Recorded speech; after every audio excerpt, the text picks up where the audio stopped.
Mic check. 1, 2, 3, 4. Mic check. Mic check. Mic check. Mic check. Talk to me, my people. Can't hear you now. Talk to me. Mic check. Mic check. Mic check. Mic check. Mic check. Patel. All right, cool. All right. Ladies and gentlemen, brothers and sisters, good evening and welcome to Come Reason with Rattigan. On Wednesday, the 2nd of April. Lots going on in the world, especially our little corner of the world. First, let me start out by thanking all of you for tuning in tonight. You could be anywhere else, sleeping, watching TV, partying, doing something else, but you're here. You're here with me, and it's my pleasure and privilege to be here with you. So, let me start out by greeting all of the people. J Master Songwriter, Miss B, bless up, bless up, bless up. I am Miss B. Yes, indeed. ACLB, blessings, blessings. Daglish, ready and waiting for more information. All right. Dorothy McCoy, blessings. Elaine, bless up, bless up, bless up. Who but God? Yes, indeed. Semanesh, Allah, Beverly, maximum respect to you as well. Merle, pressure bus spy, pressure also make diamond. I remember that. So, see that, Merle. Hey, lap scooch in the house. Now, man, take you. Big up yourself, my brother. Patel, good evening, good evening, good evening. Welcome, Jeffrey Worrell. Yes, as distinct from Jeffrey Tavares. Lyris. Bless up yourself and thanks for the advice. People, like up the live as you come on. Hey, people, hold on. Stop it right this up. Stop it right this up. Stop it right this up. OT. Michael Allwood, aka King Jules, I'm a personal brethren. One of the original. And me just up, me swell with pride. And just what you say now? That's well with pride and satisfaction. For no say, boy, I'm tuning because the money depend the hustle and when I say hustle, I talk a regular 9 to 5. I don't mean, I don't know what I talk about. And now one of the money they either work or sleep right now. And for him to take the time out and come on here. So I'm listening to what we have to say. Big up yourself, big up yourself. Him call me King Japa. And I'm from Ludi days, because me are the original king for Ludi, I want my crown there. See my crown. My crown is around there, so. King Jules, your teeth, my crown. King Jules, teeth, my crown, I can't find it. Yeah, man. Man, the teeth, my crown, I'm a scepter. Because them know say I'm me are the original king of Ludi, but I say, anyway, King Jules. Much respect. Thanks for coming by, brethren. All right, moving right along. OT Mega A, East New York, East Flatbush, Brownsville, Bed-Stuy, the whole Crown Heights. Did I say Crown Heights? Whole of Brooklyn, see if cause Mega the boat. Mark Peart, big up yourself. Reggae Girl, good night, good night, good night. Hugh, blessings, blessings. Andrew, yes, sir. Stay, sir. Well, so T, that's hey, Mega, easy, no Mega. Kinsley, good evening. Junior Gemini, big up.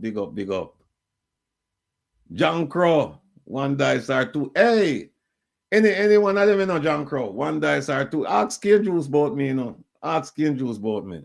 Yeah, man. I'm the original King for Ludi, man. Barbara Giwa, good night. Enough blessings to you as well. Who else is here?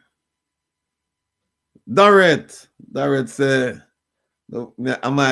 me a world boss. At the top of that, I play a tune by World Boss where enough people never hear it. I play it this Saturday because I have a segment. Well, we talk about that later. Who else is here? 2 dice no count. John Crow say, okay. You play, you go hard on John Crow. That's all right. That's all right. Those AK names for me good. Alien. Yeah, man. Kane Juice and Laps Coachy. You know. Annie Jones, good night. Charmaine, good evening. You got tired of morning. Charmaine, Splat. Yeah, I guess something can feel it already.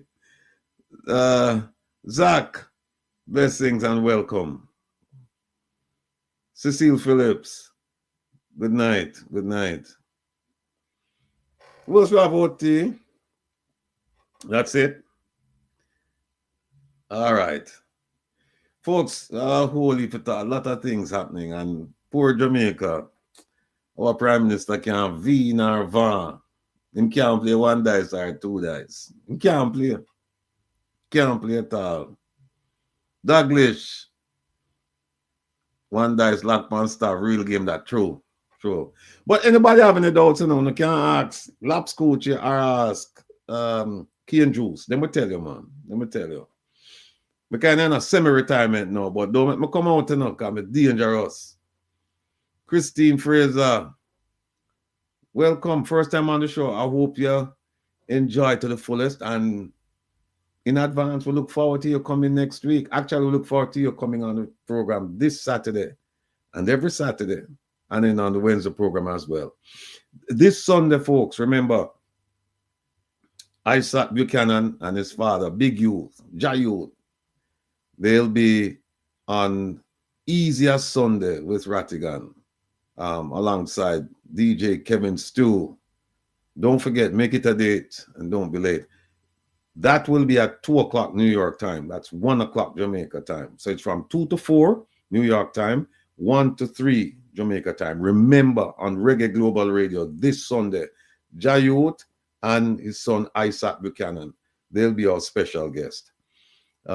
Herb, bless up, world traveler. Yeah, you're right, Darren. No PM in our corner. Sadie Lynn, good night.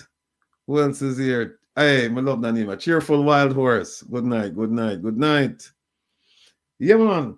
Our Prime Minister, see? Him come and him said quite a few things, take phone call. So him said from Secretary of State, Marco Rubio, cut him 10 and I called the man my friend. We don't even sure if we don't believe that phone call take place on a phone because the phone never even have no plug. And we know the Secretary of State now call him just so. Donna Thompson, welcome. So we know so that never gone away. And then them have the press conference. And remember them walk out and say, oh, the press conference was a success. This Saturday, we're going to go back in history and bring it forward. And we're going to show you that the press conference was a colossal failure. You see what happened today?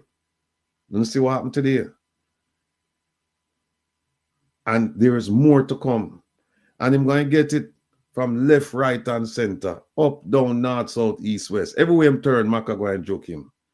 Joe Blogs, better late than never, brother. Oh, Darius said she walk with her phone. Yeah, Donna, yeah, 10% tariff, yeah. Merlin say a big youth. No, you see which power come from a firehouse, we call him Youth, you know? Because we say, yeah, we are give him some respect, you know? That's a big youth. Big youth sound like one of them overgrown brother they were, in a sense. You don't say, yeah, big boy that are big youth, So we call them J youth. Yes. This done at the 10% tariff. Yeah, we'll talk about that. Walk like a champion. Welcome. Mega. So I say big boy. So that's why I say big youth. I say J youth. Cause you never hear Ja boy, but you hear big boy. So when I say big youth, Ja youth. Be that as it may, the man is Manly Buchanan. So our Manly Buchanan. So him a go show up with him son Isaac Buchanan this Sunday. Again, 1 to 3 p.m. Jamaica time, 2 to 4 p.m. New York time on Reggae Global Radio. Yeah, Joe Blackson for sign the petition. All right,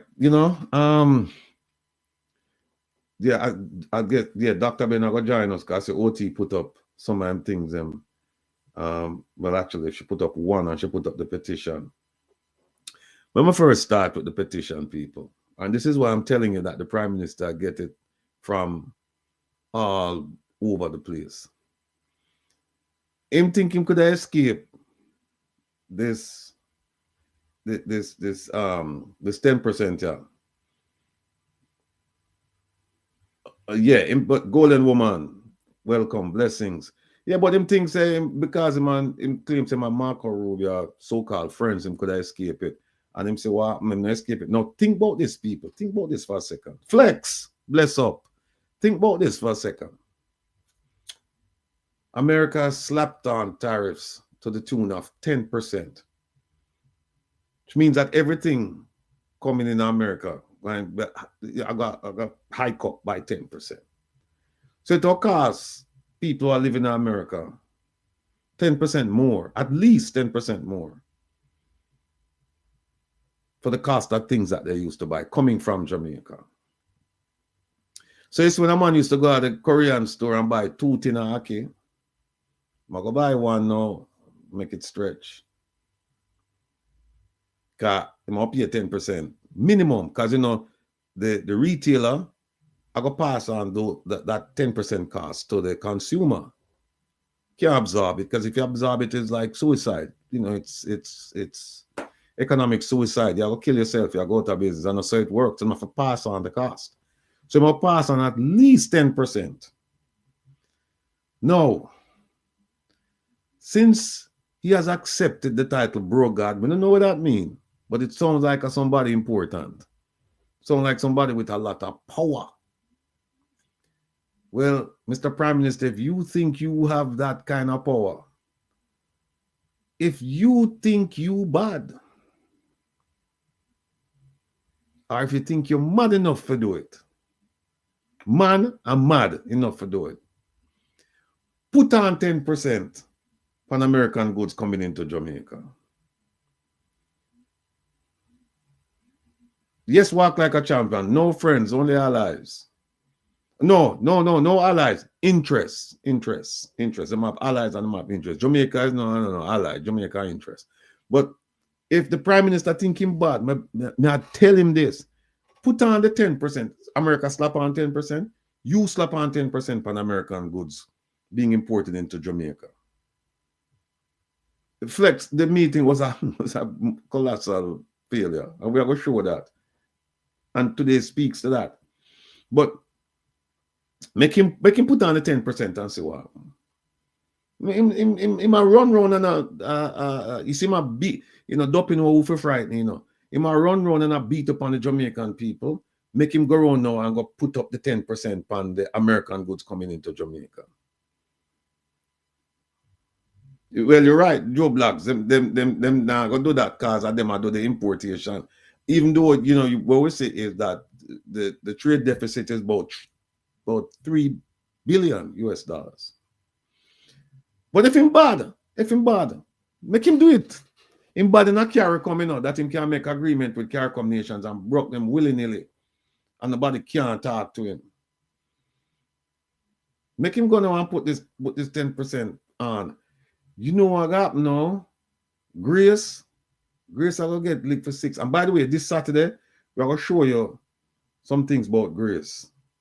We're going to show you some products where you would have think them come from Jamaica. Most of them, you know which part Grace I package them things and I get them things from? CM China. CM China. CM China. Yes, Golden Woman, in the 10% on his allies and it can't be negotiated. Yeah. Yeah, some come from Italy, some come from India, but the ones that I've seen, most of them come from China, like the ginger, the mackerel, and some other things come from China. So Jamaica, you know, we have allegiance to the brand, but that's all there is to it, because Jamaican worker not make much money off it, because most of the stuff is sourced elsewhere and packaged elsewhere and then shipped. Sometimes them ship it go Jamaica. China. Yes, megawatt. So that 10% there is going to be a huge problem. The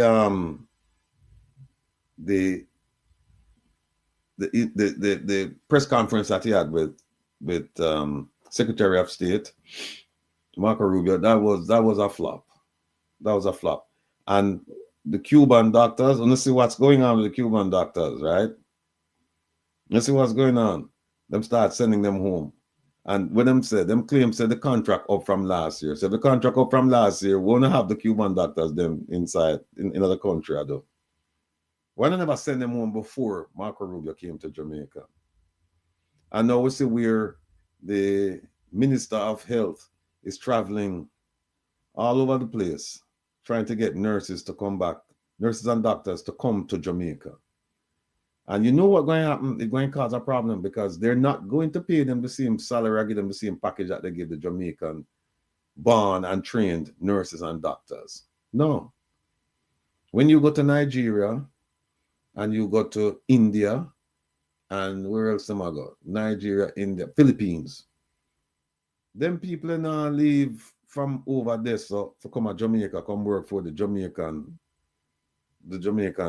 medical professionals are earned. And by the way, think about this. And I know this, Pamela Brown, blessings, and I know this from personal experience. Most of the top nurses from India, Pakistan, Bangladesh, Sri Lanka, Philippines, you know what I'm there?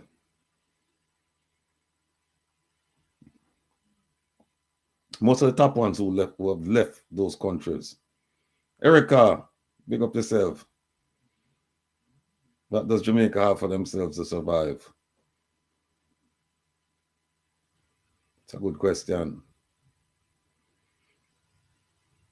Donna said them the America, Canada, UK and USA.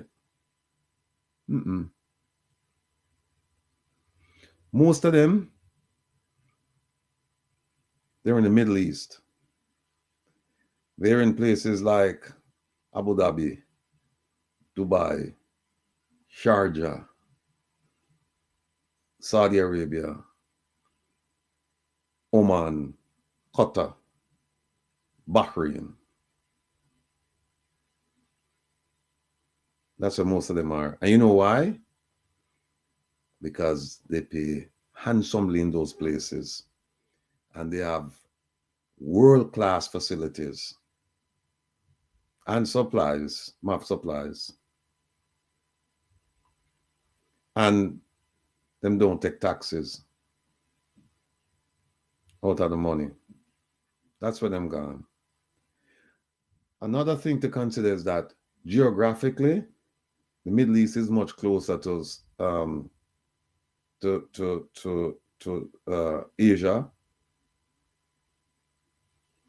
So for them people if we go and come, there's a matter of hours before them reach home. When them get them leave and them have to go home, them not have to travel for days to come to Jamaica. Only doctors and nurses who need passport will come to Jamaica.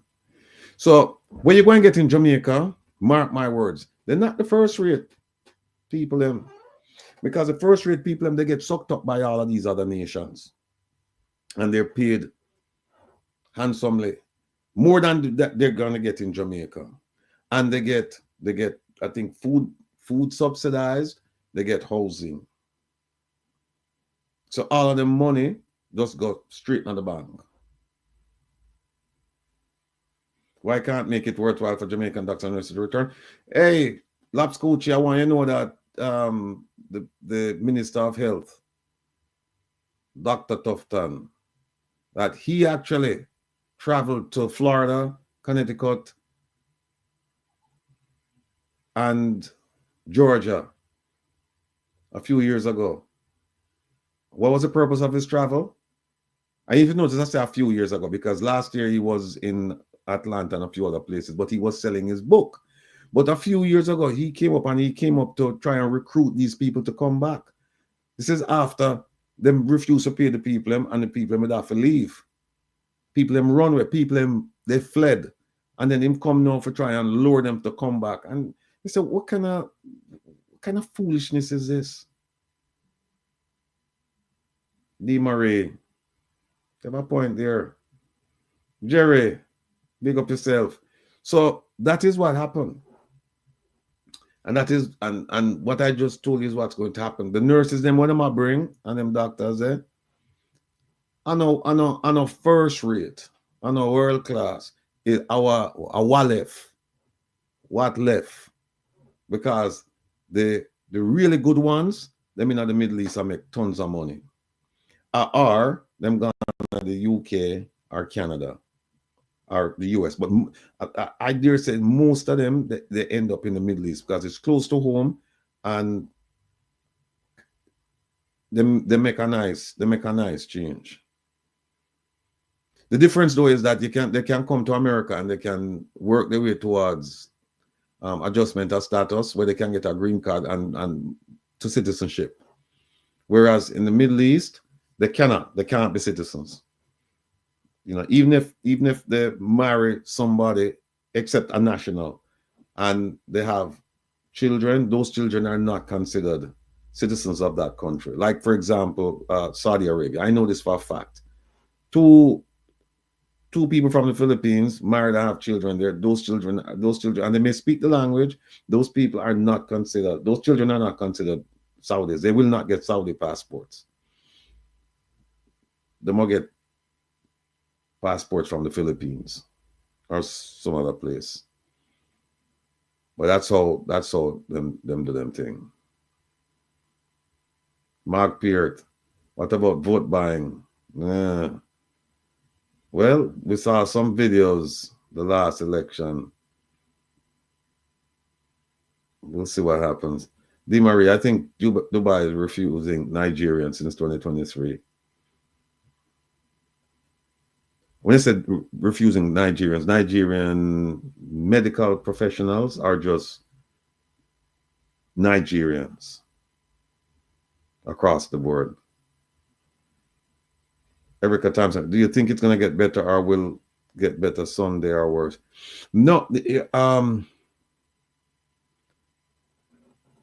should travel out of Jamaica. Erica, it is going to get worse before it gets better. It has to. That's the thing still. It'll get worse before it gets better. And we have some incompetence running the country now. They have no idea what they're doing when it comes to foreign policy. Forget about domestic policy. They're clueless. Well, I shouldn't say clueless. A lot of the things they're doing it for personal reasons. Personal gain. You know, load up them pockets and get fat bank accounts and stuff like that. But when it comes to the foreign policy, they have no clue. They're clueless. It's rudderless. Them just a zigzag out in the water. We have a minister of foreign affairs and foreign trade who, she may very well be a likable person. I don't know her personally, but I can tell you that professionally from what I've seen. And what makes it worse is she's the longest serving foreign minister for Jamaica. And she hasn't learned. She hasn't learned that from the time she go inside until now. All she do is rub shoulders and think people like her, and them not like her at all. Them not like her at all. So, Kimon, big up yourself. There's 80% sitting on the corner rubbing hand middle and chopping the line. Oh, all right. Let me tell you, Darrett, thanks for bringing that up. No, this Saturday, if you've never tuned in to Reason with Rattigan, this Saturday is the Saturday you really want to tune in. Because this Saturday, the program is going, and I say it every Saturday, I say it every week, you know, that this Saturday the program is going to be better than the one before. Well, this one, I'm telling you, it's going to be a humdinger. We're having Rosalie Hamilton, Dr. Rosalie Hamilton, again as a guest, and she's coming to talk about the Constitution and the petition, and it's mind-blowing. I had a long talk with her today, about 45 minutes, and went over a bunch of things. It's going to be very, very educational, and we're going to need you, my people, to get involved in what we're doing. We're going to need you to get involved. Also, don't forget that we have our petition going, you know, see down.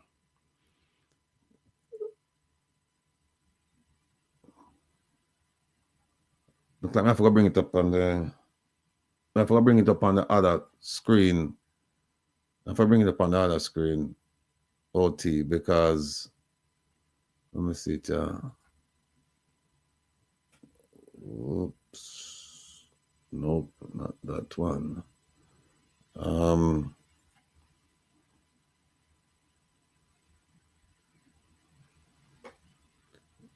Yeah, we have our petition. Go on. Hold on.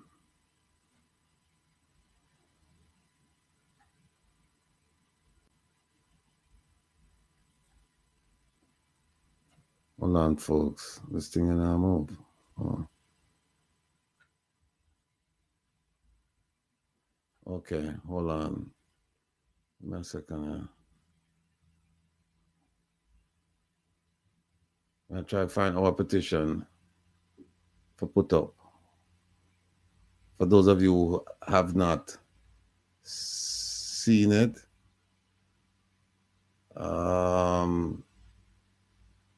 okay, here we go. All right. Nope. Share screen.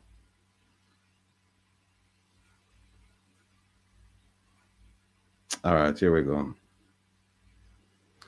This is the petition. Well, it's a one. 586 people signed it already. People, we have 275 devices right now logged on to the program. 277. For those of you who have not signed this petition, well, first of all, who have not read this petition, you need to read it. And then you sign it. I'll read it to you and then I'll tell you the whole purpose of it. As you see, it says implement the Magnitsky Act to challenge corruption and human rights violations in Jamaica. And we've been talking about this for a while. Now, first of all, let me just say big up to all of the 586 people who signed the petition already. Proud of you, believe me. This is a step in the right direction. This is a step in shaping the future of Jamaica. It's one thing, you know, when we sit down and we complain and we carry on, but it's pointless if you don't get up and do something. Remember, every journey starts, I would just say the journey of 1,000 miles starts with the first step. All right? Reggae Girl asked, how many steps you have to go through, I think, for sign this. OT, if you can put something in the chat. Also, Dr. Ben, yeah? I'm bringing him on here. Dr. Ben, where you say, brother? Him not hear me. I'm not hear me. But anyway, yeah, man, I'm proud of all of you who signed this thing. And now, here's the issue. Some people who are seeing this for the first time say, what is the Magnitsky Act? And why is it that it's applicable to Jamaica? And why is it we're asking people to sign this? Well, let me just start up by saying we have a dedicated, solid group of Jamaicans. And we meet almost every Monday. And we decided a while back that we have to take matters in our hand. We have to blaze the trail. We have to start doing something. It's not enough to come on the platform and just discuss the issues, because by now, most of you, if not all of you, you know what the issues are. So, Son of Love, I'm going to answer that question. Okay, don't stop explaining. Don't stop explaining. Okay, so we decided that we're going to do something about it. And this happened, actually, the Magnitsky, we've been talking about it when we had the call to action, if you recall, and we were supposed to work on it, but that didn't work out. So anyway, we have a group now, a small group of people, and we'll meet every Monday night and we exchange ideas and we talk about the issues and we say, okay, this is one of the things that we have to do. And I'm so proud of those people.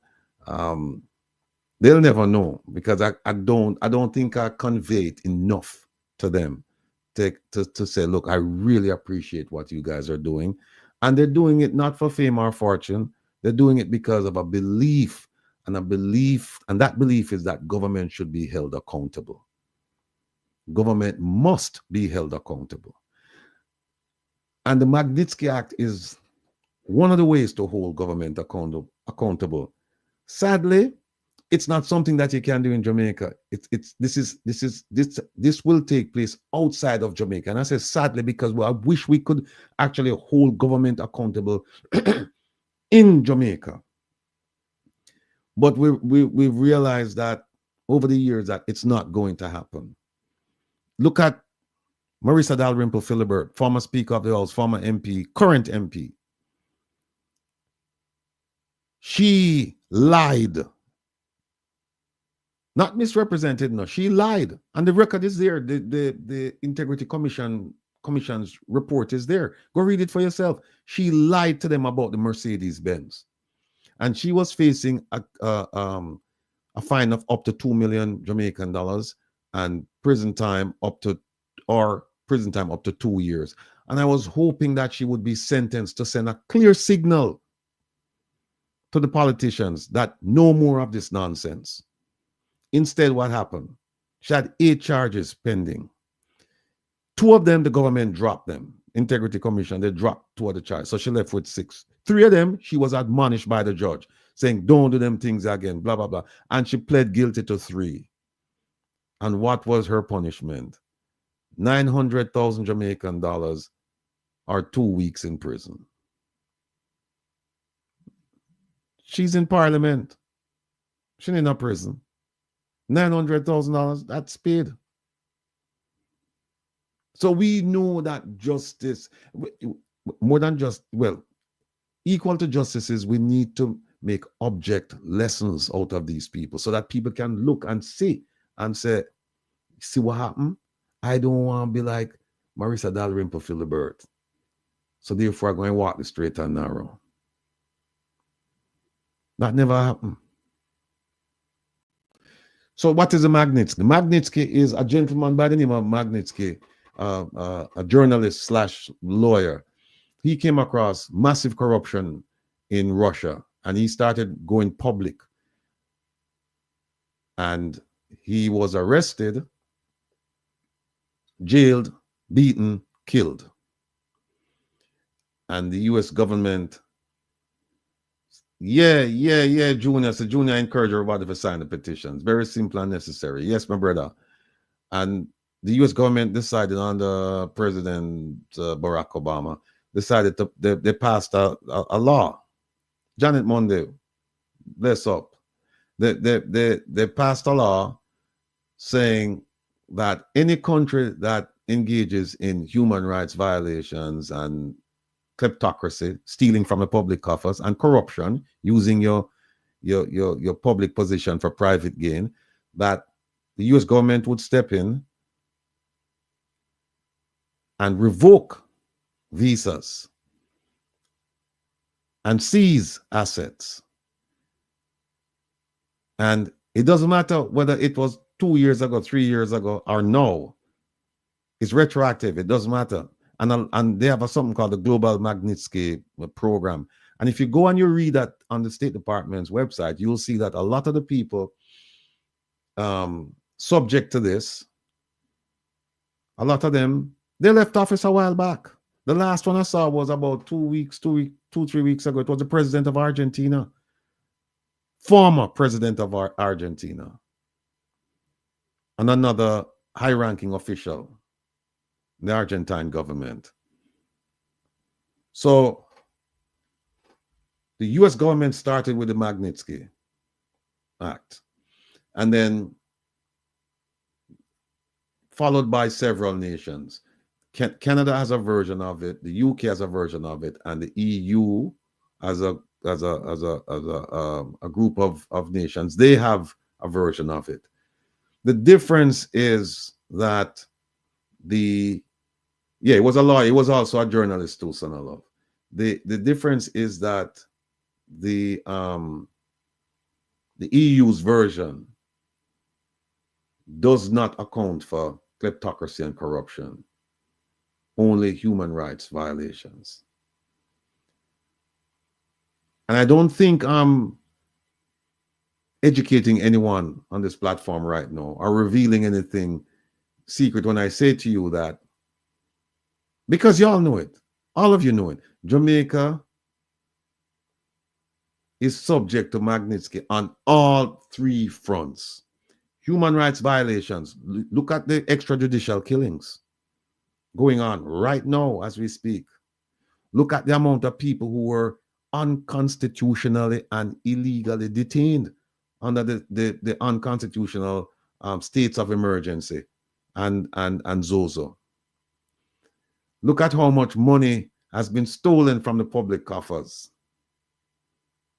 And look at how many politicians have used their public positions to line their pockets. So what we're doing is the group I've told you about, we split up into three, and each group took one of these subsets of the Magnitsky: kleptocracy, corruption, human rights violations. And we did a project on it. And this that you see on the screen, the petition, this will accompany each one of those subsets. Each one of them. And here's what it says. I'm going to tell you, 586 people, big up on yourself, patriots. Here's what it says. For those of you who cannot see the writing, I'll read it for you. The devastating impact of corruption, kleptocracy, and human rights violations on ordinary Jamaican citizens, particularly the poor and marginalized, is a stark reality. This is not guesswork. This is something that is happening. This is something that has happened, is happening, and we anticipate it will continue to happen unless we do something. As Jamaicans who care deeply about Jamrock and our people, we are compelled to seek international assistance to influence the necessary change. Jamaica is ranked 73 out of 180 on Transparency International's Corruption Perceptions Index. That's as of last year. It went up 4 points, indicating a significant problem with corruption. And by the way, it's 44. Jamaica, the number, it's 73 out of 180 countries, but the number on the index is 44. It went from 40 to 40 to, no, it went from 44 to 40, right? Anything below 50 is considered very corrupt. Anything below 50 is considered very corrupt. And Jamaica just fell 4 places from 44. We are climbing out that and now we just boop, gone right back down. And we know why, because look at all the 28 bank books and this and all of them, everything. Right? We cannot continue to ignore this issue that is so deeply embedded in our nation's fabric. Yes, most Jamaicans will tell you that Jamaica is a corrupt place and that it's affecting every aspect of life for Jamaicans. In fact, it has become part of our daily life, and we have become so immune to it that we have accepted it. In large measure, we have. Andrea Burke, you're right. We should have over 1,000 people sign it already. All right. Now, so that's the first one I just read to you. That one having to do with corruption, using your public position for personal gain. Then the second one is kleptocracy. That's where you steal from the public coffers, where you steal from, steal from the government. You steal from the people of Jamaica because the government don't own nothing, and the people is taxpayers' money. So it's a kleptocracy, a government characterized by rampant greed and corruption, further exacerbates these issues, concentrating wealth among a small Jamaican elite while the wider population suffers. And we know about the elite, We know about the elite. And here's the third one, human rights. Moreover, human rights organizations such as Amnesty International have regularly documented allegations of human rights abuses, including unlawful killings, unconstitutional detention, and ill treatment by the Jamaican constabulary force. That is going on as we speak. The Magnitsky Act, a significant law first employed by the United States, grants pertinent nations the legal framework to impose visa bans and asset freezes on government officials involved in bribery, corruption, and serious human rights abuses. By the way, it's also extended to people of influence in the country. So you could be a private citizen, you would still fall under this. Utilizing this act against Jamaican government officials is a vital step towards cleansing our system. We need some sunlight, we need some bleach. Cleanse the system and embark on a path of the promised good governance and justice. We, therefore, call upon the US, UK, EU, and Canada to review our claims and apply the Magnitsky Act to combat corruption, kleptocracy, and human rights violations in Jamaica. By signing this petition, you, brothers and sisters, ladies and gentlemen, fellow Jamaicans, you are standing up for transparency, accountability, and justice for all Jamaicans. All Jamaicans. Please lend your voice and help us bring about this much needed change for the sake of our country, our citizens, and our future.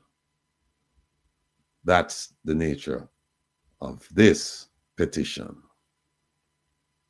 And when you go to it, see your sign right or so. By the way, do not make any donations on this website. If you want to make donations, and we're asking for donations, but we're asking that you make your donations to the OJLDF website, through the OJLDF website, One Jamaica Legal Defense Foundation. If you make donations here, you're actually making it to change.org.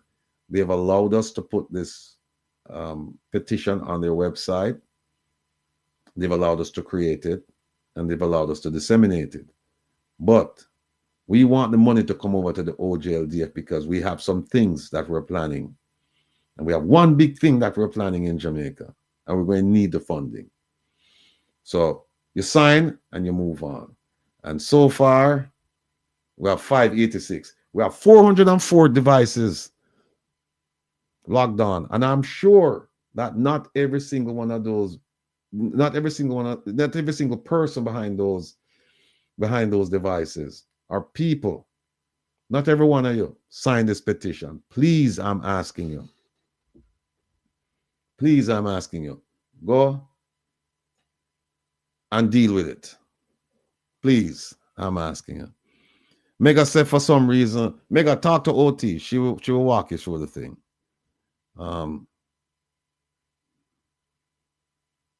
Yeah, say Reggae Girl saying people donate over at the change.org. And I've been saying it, do not make the donation there. Make your donation over at OJLDF. 580. Oh, I'm saying must refresh it because hold on. Oh, 595. Okay. Come on, people. No can't do better than that, man. I see it's 595. Come on. We need this thing going on because here's what happened. We will not send out the Magnitsky request until we have a significant amount of signatures. And it makes sense. First thing is that we didn't want to send it out with no name attached to it. We didn't want to send it out with OJLDF because we don't have membership in OJLDF. And we figured out, you know what? If we have the Jamaican people speaking to these authorities on behalf of Jamaica, it's a better signal. It's a better look. And so we have the product, the work product. We just need to slap this on every single one of them. Corruption, human rights violations, and kleptocracy. We need to slap this on them. So show the boxes to fill out. Okay, here it is. Sign the petition. First name, last name, email. There you go. You sign. Easy as peasy. Right there. First name, last name, email, sign petition. All right. Remove this. Tony Tigo say, what's the number of signatures? 10,000. Hey, Tony Tigo, if we get 10,000 signatures, that would be a hell of a statement. That would be a hell of a statement. Right now, the Jamaican government is cringing because so many things are happening, impacting what they do. So many things are happening. And just think about if we can get 10,000 people to sign this. Jillian, bless up yourself. No worries, man. No worries. God on time, as I said. You can't hear me, Dr. Ben? Can't hear him.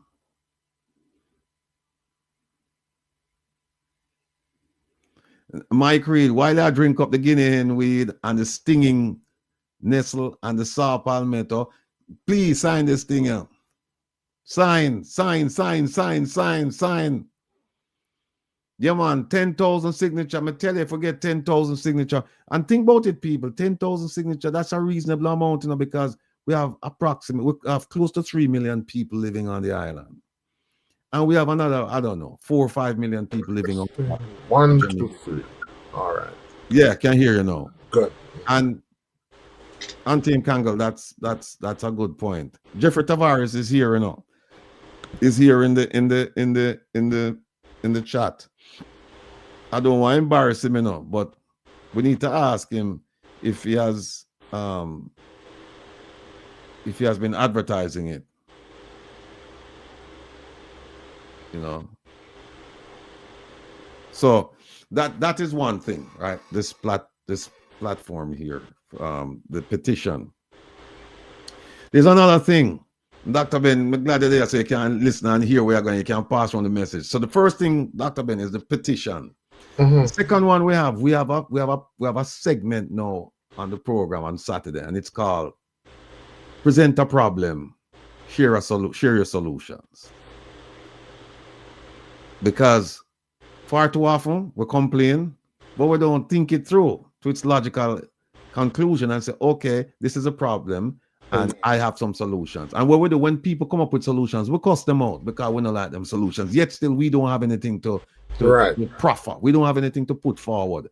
And like I used to tell the people who used to work with me that, listen, if I come up with an idea, anybody comes up with an idea, and you're going to criticize it, make sure you have something that you can say, here's something that I think will work. Charlie. You can't just cuss it out and then we just leave it like that.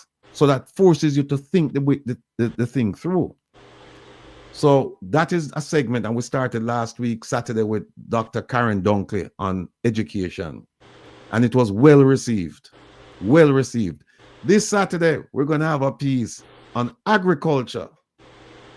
Yes. And that piece has to do with the fact that the Jamaican government just lifted the tariffs on produce. So you know what that means? That means the farmers them in St. Elizabeth and St. Mary and wherever else them a farm, them done for. Done for, because there's no protection now from foreign produce coming into Jamaica. And we know that Jamaica produce some of the best thyme, best scallion, best onion, and so on. And we're not going to get, we're going to get inferior quality, but cheaper price. Wow. And there's no protection for the small farmer. So the small farmer, them finished, them better find something else to do. Them done. But here's what's interesting. Them don't lift the tariffs on chicken. Not chicken back, chicken parts, whatever, no. Whole chickens. Because guess what? Them have 2 conglomerates in Jamaica where produce chickens. Protecting them. Atio. So I forgot what the numbers. I think it's like, I don't know, I think it's 200% or whatever the 250. Yeah, I'm bringing in chickens in Jamaica, whole chickens into Jamaica, right? That's where them, so them protect them two there, but them leave the small man, the small farmers at the mercy of some of these said conglomerates are going to bring in potatoes and onions and scallion and tomato and all of that. So we have a gentleman coming on this Saturday. And I won't say much more except to say that this gentleman is a supporter of the government, but he does not support this action. And he will be here this Saturday to frame the issue. And the way we have timed it, they're only gonna spend 5 minutes to frame, because it's just one issue. You're going to spend 5 minutes to frame the one issue, and you're going to spend about 15-20 minutes explaining your solutions, and then you'll be subjected to questioning by the panel and by you, the audience. Can come on the the chat and ask questions. So that's number 2. The third thing, and I know Jamaica going to greet this with glee. And if you know, said Jamaicans, wherever you live whether you live in Jamaica or you live outside, you're going to greet this with glee. Third thing, Dr. Ben, we have something called Reconnection. It's a Jeffrey statement. Jeffrey Jefferson. Jeffrey. Jeffrey coming up. Yeah, man, we have it, man. We have it. I'll talk about it because I've decided to start sending it abroad. Right. So we have this event. We're calling it a Reconnection rally, where the diaspora are going to reconnect with the people at home. We're having an event in Jamaica, in Kingston, at the end of May. Somewhere around so we'll give the date on Saturday. And we're inviting families to come, because we're going to present, we're going to educate, and we're going to entertain the children as well as the adults. And we're telling you, bring your kids, come, because there will be lots of entertainment for the young ones. And we're going to feed them. And then we're going to feed the adults. And we're not getting flan food. We're going to talk real food. And we are going to have some music play, entertainment, and we're going to have some speeches. And the speeches will not be political. The speeches will be about 2 topics. First one, the Constitution. We believe every Jamaican should know what's in that document, and what they're proposing to put in the new one, and what we think should be in there. And the second one is cost of living. And it couldn't be more appropriate. It couldn't be more, 10% tariff slap on. It couldn't be more appropriate. Couldn't be more appropriate. And with a 3 billion deficit, in a trade deficit, couldn't be more appropriate. But we are going to focus on it not through a political lens, but through the lens of civics. The government don't want to teach our people about what it means to be a Jamaican, but we are going to teach them. For example, and I mentioned this example last week, and I'll mention it again here today. If you have a problem with the budget and you start complaining now, you're wasting your time. I mean, of course, you have supplementary, but you're really wasting your time. If you want to capitalize on your time as far as the budget is concerned, you need to talk to your MPs in April, May, and June. You know why? Because budget call.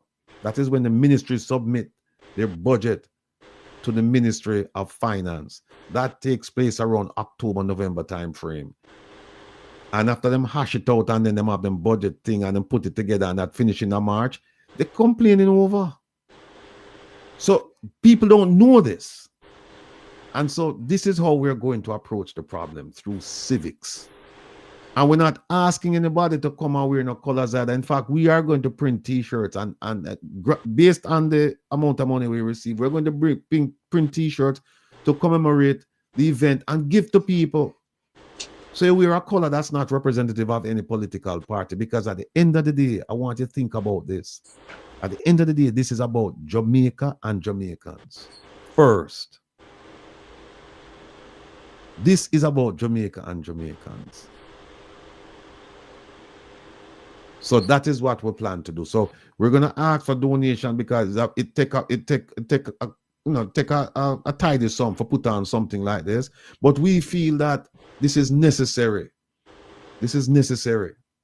And we're asking people to come out. We're planning to not only feed people, we're planning to bus people in as well.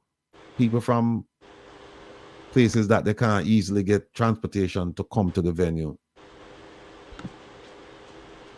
Andrea, yeah man, we take all the help we can get. Yes, Mega.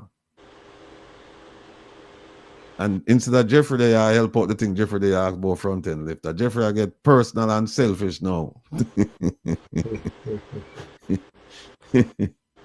So yeah, Gillian, this will be the first time in the history of Jamaica that you ever have anything like this.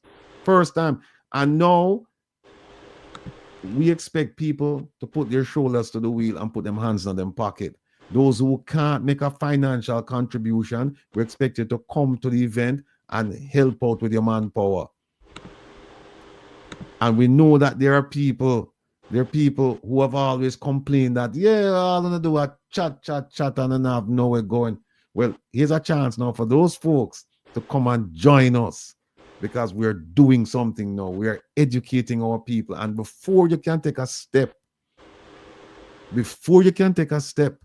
and talk about you want change, you must be educated. The education is the roadmap to success. You must be educated. And we'll try to do that as best we can on a bunch of programs. But this step is historic.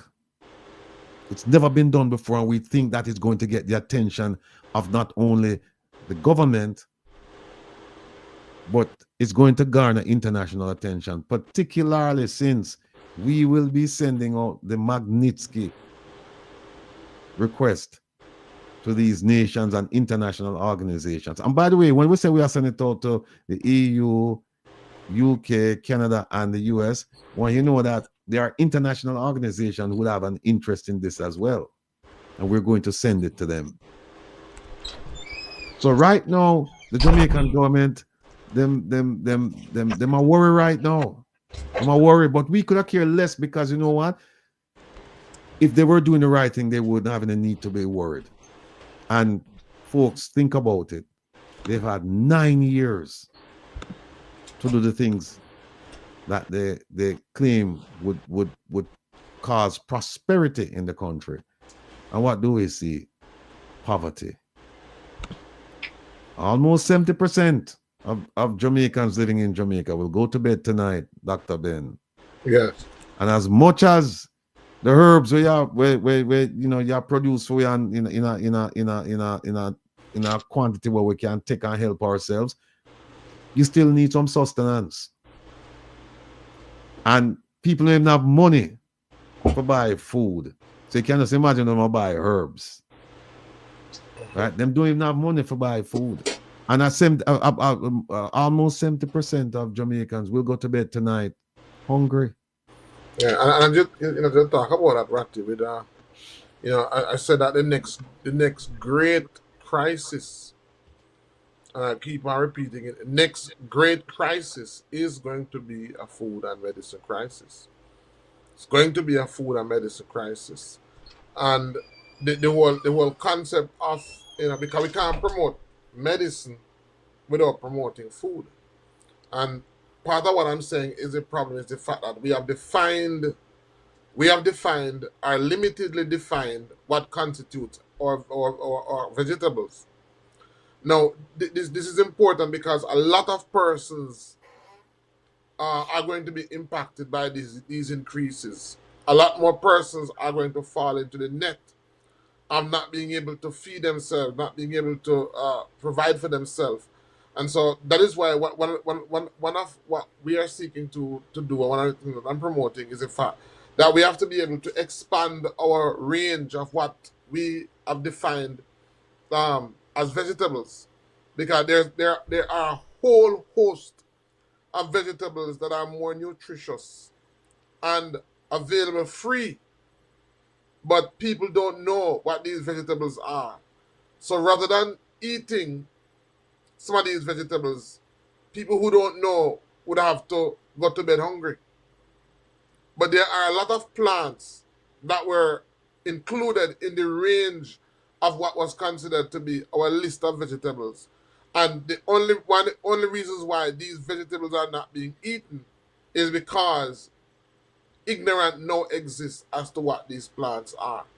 So before, if these plants were not important, these plants are going to become more important because when we have situations like these, the poorest are the most vulnerable, and so persons can't find persons go to the market and they can't find pak choy and cabbage and kalalo and so on. Then their conclusion is there's nothing to eat. What I'm saying is that there are a lot of vegetables, there are a lot of plants that are edible vegetables that we need to know. So what is that we can do to combat what is happening in terms of the unavailability of food is we need an educational drive to identify some of these plants and make them known so that at least the most vulnerable in the society will have options that they would not have had in any other way. And a lot of these plants are free. So these are some tangible and this is not just plants for adults because we have to also think about little people. We have to think about children too. Um, when we were growing up, there are plants like arrowroot that grows wild. Arrowroot is a plant that um, um, you can make into a formula. So it's a natural formula that you can dry and that you can put in a container and just add water to it, and right away you have a formula. So there are a lot of persons whose children are hungry. Worse if you can combine like the arrowroot with moringa powder. These are all things that can be dehydrated, and they're very nutritious, and they're available to children. So there are things out there that we can do, I'm always thinking about the most vulnerable and the poorest persons because with um these new increases on food, a lot more people are not going to be um able to eat. There are some people here who um it's hand to mouth for them. While I was coming from St. Thomas a while ago, somebody reached out to me and asked me to send some money to them, and when I looked at, when I reached my destination and look at it, the person was asking my wife for for $500. And then, so I'm saying, my wife don't need to give me $500 to give you $500, but I mean, it's $500 is a lot of money because the person isn't working any at all. So I'm saying that it's not just we're not just us promoting herbs. I'm also promoting food because food is the first medicine. So there are a lot of herbs that, as a matter of fact, for those of you who are here, so I'm doing a series on what I call spirit medicine, and part of that is to revisit. There are a lot of herbs that that grow wild in the foothills. I'm doing a series on the Maroons because these are persons that were marooned. They had to live in the wild and live off the wild. So within that culture, there are a lot of plants that grow wild that we can learn about that can supplement our diet. Good, outstanding, outstanding, Dr. Ben. Um, you know, this Saturday as well, we're going to examine the Prime Minister's. We're going to examine the Prime Minister's speech, actually his remarks, when he was visited by Secretary of State Rubio. And what we're going to show a lot of things. But one of the things that we're going to show is that this man is so disingenuous. I don't know if I know he's disingenuous. I know he's disingenuous. But there are other things going on with him. And some of them, you have to admit that the man, I don't know him facts, or I'm just flat out lying. Lying. And we know about the promises. Oh, he's fooled us. And why do I say that? One of the things you'll hear him say, and we're going to go into depth. We're going to go into depth with it this Saturday. You'll hear him talk about international labor standards. You'll hear him say when the issue came up about the Cuban export labor program, you'll hear him say, we treat everybody here based on the international standards. We follow international standards. And what we're going to show you is that, how is it that he's saying that they follow international labor standards, but then they don't follow it for workers in Jamaica? And we're also going to show you the international labor standards that Jamaica has ratified, and we're going to show you the ones that they have not ratified. And then we'll leave you to make a decision as to why you think they don't ratify them. One of them is minimum wage. You hear him talk about, oh, minimum wage 15,000 now, and then plan to put another 1,000. When we show you the international labor standards and how the provisions governing minimum wage, you'll understand why him just give a number. But truth be told, if they follow the international labor standards, the minimum wage in Jamaica will be much higher. Much higher. So we're going to show you a whole bunch of things about our Prime Minister and why the people have no confidence in him, or why the people should not have confidence in him. Trick me once, shame on you. Trick me twice, shame on me. You don't have nobody for blame but yourself if you get tricked more than once. The first time, man can trick you and say, that's a good one, we get tricked. But when the same person come back and run the same game on you, and you walk on the same path with them and get tricked a second time, you don't have nobody for blame but yourself. But in our case, we see where them coming back, now them coming back for a third time. Coming back for a third time. You know, And Marva, that's an important point you raised. Marva said, I want to hear what was discussed before they came on stage. And Marva, I can tell you, based on my experience, and based on what I heard on the stage and the body language on the stage, them talk to him hard. While them talk to him hard, them try create a path for him. But we're going to show you that you have to pay attention, because what you thought you heard, for those who said that it was a success, that's not what was said. And we're going to compare what the Prime Minister said and what the Secretary of State said, and you're going to see the difference. And then also we're going to show you what he said in Suriname. And I think we have the video of what he said in Guyana. And when we connect the dots, you'll understand how this game is played and how Jamaica is in a very, very precarious position, because we have no leadership. And you know what the Bible says: where there is no vision, the people perish.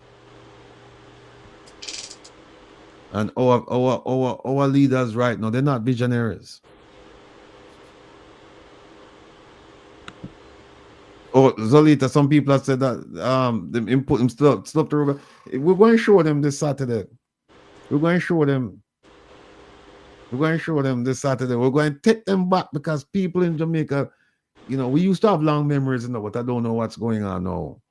We used to have memories like elephants. We don't forget nothing. But I guess we'll get overloaded now. So we start forget things, and we're going to show. We're not going to just talk about it, you know. We're going to show you. We're going to show you. And you know, when you come around here on a Saturday, you know, we show you things. We're not just talk. We show you and say, make up your mind, look at this, and then we encourage you to go and read these documents for yourself, because we say we don't want people say, well, it's bogus documents, it's fake news or whatever. We want, and they're coming from very legitimate sources, like the government. Our government-controlled media. Mm-hmm. Speaking of which, you know, Dr. Ben, them say, oh, the media is not government control. How many Really? of you? Yeah, how many of you know about the big party we have about 3 weeks ago, and you invite all of the media people in? How many of you remember that? Or how many of you even know that took place? Remember a big party and all of the media show? No, them people, you know, you really think them people will come and write, for the most part, you think they're going to come and write an objective piece about him and talk the truth? You really think them going to come and do that? No, hey, OT, me I go put up the picture, man, and show, man. I put up the picture. Yeah, man, them have a big party for the media. Mm-hmm. About 3 weeks ago. So, you know, that's where we are. And like last week we said, the scales have been removed from our eyes. The scales have been removed from our eyes. We can now see what's going on. This thing when yes, Tarek, them come up and Dr. Ben, I don't know if you saw them give out some like them build a like a standpipe and big media presentation and whatnot. People, of course, we're thankful for small mercies, but I encourage you, and I have the documents them right here in front of me. Yeah. I encourage you to go and read the 2016 JLP manifesto and the 2020 JLP manifesto. Just turn to the page that talk about infrastructure or water. Infrastructure or water. Just go and read that and see what kind of promises they made from 2016 about water. Them tell we say we have desalination plants in Jamaica. And up to now, we can't find one person who benefit from that desalination. In fact, we never know nobody who know where the desalination plant is located. Yeah, walk like a champion. You're right. That's why there's no investigative journalism going on. Because, you know, you do have some people there, but part of it is fear. They're fearful. They don't want them talk to me, you know. Them call me and tell me what go on, you know. Uh-huh. But they will not come out in public and tell the Jamaican people what's going on. Very good today. That's loud noise coming from my system. I wanted to answer a question that Joe Blogs asked in relation to the series that I'm doing entitled Spirit Medicine. And he was asking, what is spirit medicine? I just started this series Sunday gone, because even though I don't practice spirit medicine, it's a part of our culture. And spirit medicine is basically an ancient practice where they seek to use herb to connect the physical. So herbs are not just used as in physical therapy, but they are used for emotional, spiritual connection. So people, herbs are used to cleanse people of negative energies. It's used to enhance intuition, help persons to bring back dream, help persons to work to ward off evil. And I've been looking on a herb called one blow. There's any maroon on the chat. You would have heard about a herb called one blow. Ratty, and it's a herb that is believed and believed to be used in Maroon practice, where they can use the herb, they say, to cripple persons. I'm just doing a piece on that because there's a lot of myth, but there are a lot of truth and a lot of science in some of what they do. So for example, Nanny would have herbs that she would add to the river, because part of Nanny was a herbalist, even though she was a strategist. Part of her strategy was getting the enemy to think that she was more powerful, and in so doing, she would get the soldiers to fear her or fear them. So she would do things that would elicit that fear. So she would know herbs that she could throw in the river at certain parts to turn the water red. And then she would say that she had turned the water into blood. She knew herbs that she could throw in the water that would cause a fish to float. And a number of herbs. So there's a scientific explanation behind it, but because whatever isn't understood, or whatever is still not understood, is start doing magic. So I'm doing a series looking on some of these herbs and how these herbs are used. Spirit medicine is not only limited to African folklore. And I mean, those of us who are scriptural would know that the scripture talks about frankincense and myrrh, which is also spirit medicine. It would, there's a use of a number of herbs in worship, and it is used to enhance the experience. That is a form of spirit medicine also. So I don't like the idea, Ratty, where whenever we talk about Europeans, anything European, if we talk about European medicine, the Yule log, when you talk about Hollywood, it's talking about a specific plant which is used in spirit medicine. So spirit medicine is not only unique to the African practice. Every culture and every ancient culture practices some form of spirit medicine. It's just that whenever it is linked to the African um, um, culture, it is deemed as being satanic. It is deemed as being evil. But whenever it is linked to European practices, it's okay. So I mean, the Christmas tree. How did the Christmas tree find its way in our home? It is linked to spirit medicine. It is believed that a god died and his spirit went into this evergreen tree, and so the tree is thought to have certain spiritual connotation to it. So I'm looking at spirit medicine from a maroon context, and I'm going to be I'm going to be looking at the herbs. I've started it. If you haven't gotten a chance, we did the first feature when was it? Sunday gone, and I have about 3 more coming out. So, it's a look on herbs, not only for physical medicinal use, but spiritual use as well. So, that's what spirit medicine is about.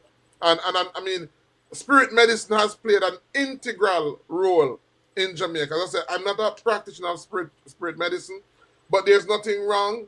We don't see anything wrong with using frankincense and myrrh, and there are other herbs that we can that can be used to cleanse. There are other herbs that can be used physically, that can be used spiritually, because herbs carry a particular energy, and so when we light them, when we burn them, the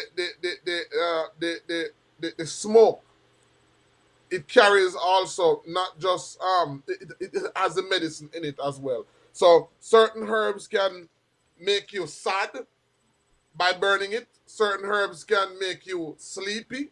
Certain herbs can make you happy, not by drinking it, not by smoking it, but by burning the incense. Because even marijuana, I mean, there are a number of herbs that you can just burn them, and the energy that they emit, the medicine that they emit, still has an effect on you. So we want to look at that. We want to look at baths. You ever get a bath yet, Ratty? A herbal bath? No, get bubble bath. So, I want to talk about that too, because there's a lot of misconception. As I said, I'm not a practitioner of spirit medicine, but what I want to look at is the scientific merits, and there are a lot of scientific merits to it. When a person has fever, there are herbal baths that can alleviate the fever. In the same way, just like how the herbal baths can work physically, they can work spiritually. If you're depressed, if you're sad, there are herbs that can help to alter your mood without you ingesting them physically.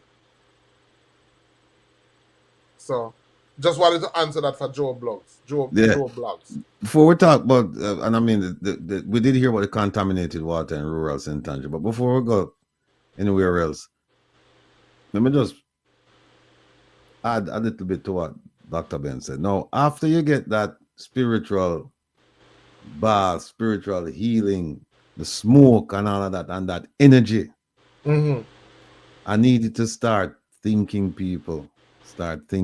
about your role as a Jamaican. You can't just get all of them, benefits from the herbs coming from the soil of Jamaica without thinking, who am I in the scheme of things in Jamaica? What does it mean to be a Jamaican? What role do I play in the development of my country? We needed to start thinking along those lines, because as Jeanette Calder said, and we're going to play a short video now, but remember what she came on this program and she said, and thanks to OT, we have it clipped as a video, but we won't play that video tonight. We're going to play another video. Remember what you said, as a voter, if you think of yourself as a Jamaican voter, essentially you only have one thing to do. Every 4 to 5 years, you get your finger. But if you think of yourself as an owner, if you think of yourself as an investor, and if you think of yourself as an employer of these politicians, you are going to pay more attention than a voter, because they're running your business. You have employed them to run your business, and when you employ people to run a business, what do you exert? What do you exert? Oversight. You don't start the business and go away and come back 4 years later and find out that the business are run. You exert oversight, and that's one of the reasons why we have contemplated and are now disseminating the idea that politicians must live in the communities they serve. Think about it. This contaminated water in rural St. Andrew, if the politician who represented that community lived there, that problem would have been handled. Poster child for this is Juliet Cuthbert Flynn. Remember when they had the water problem? Remember what you said to the reporter? Tell them must go down a water commission and complain. because she don't live there. She's not affected by it. That is one of the things that we're arguing for. We're also arguing for people to issue their own manifesto to both government and opposition, to say, if you want to represent us, here is our ask list. Here is a list that we're asking for things to be done in our community. And you know, listen to who have the best plan. And you vote for whoever you want to vote for. And you make sure that every 4 months them come and them sit down and have a community forum and tell you what they've done, what they plan to do, what they're doing, and what they have not done. In addition, they must tell you why they haven't done the things that they should have done. And then you, the owners, the investors, you, the people, you get a chance to determine their fate. That is what we are asked for. Here's the video. Does Hector represent?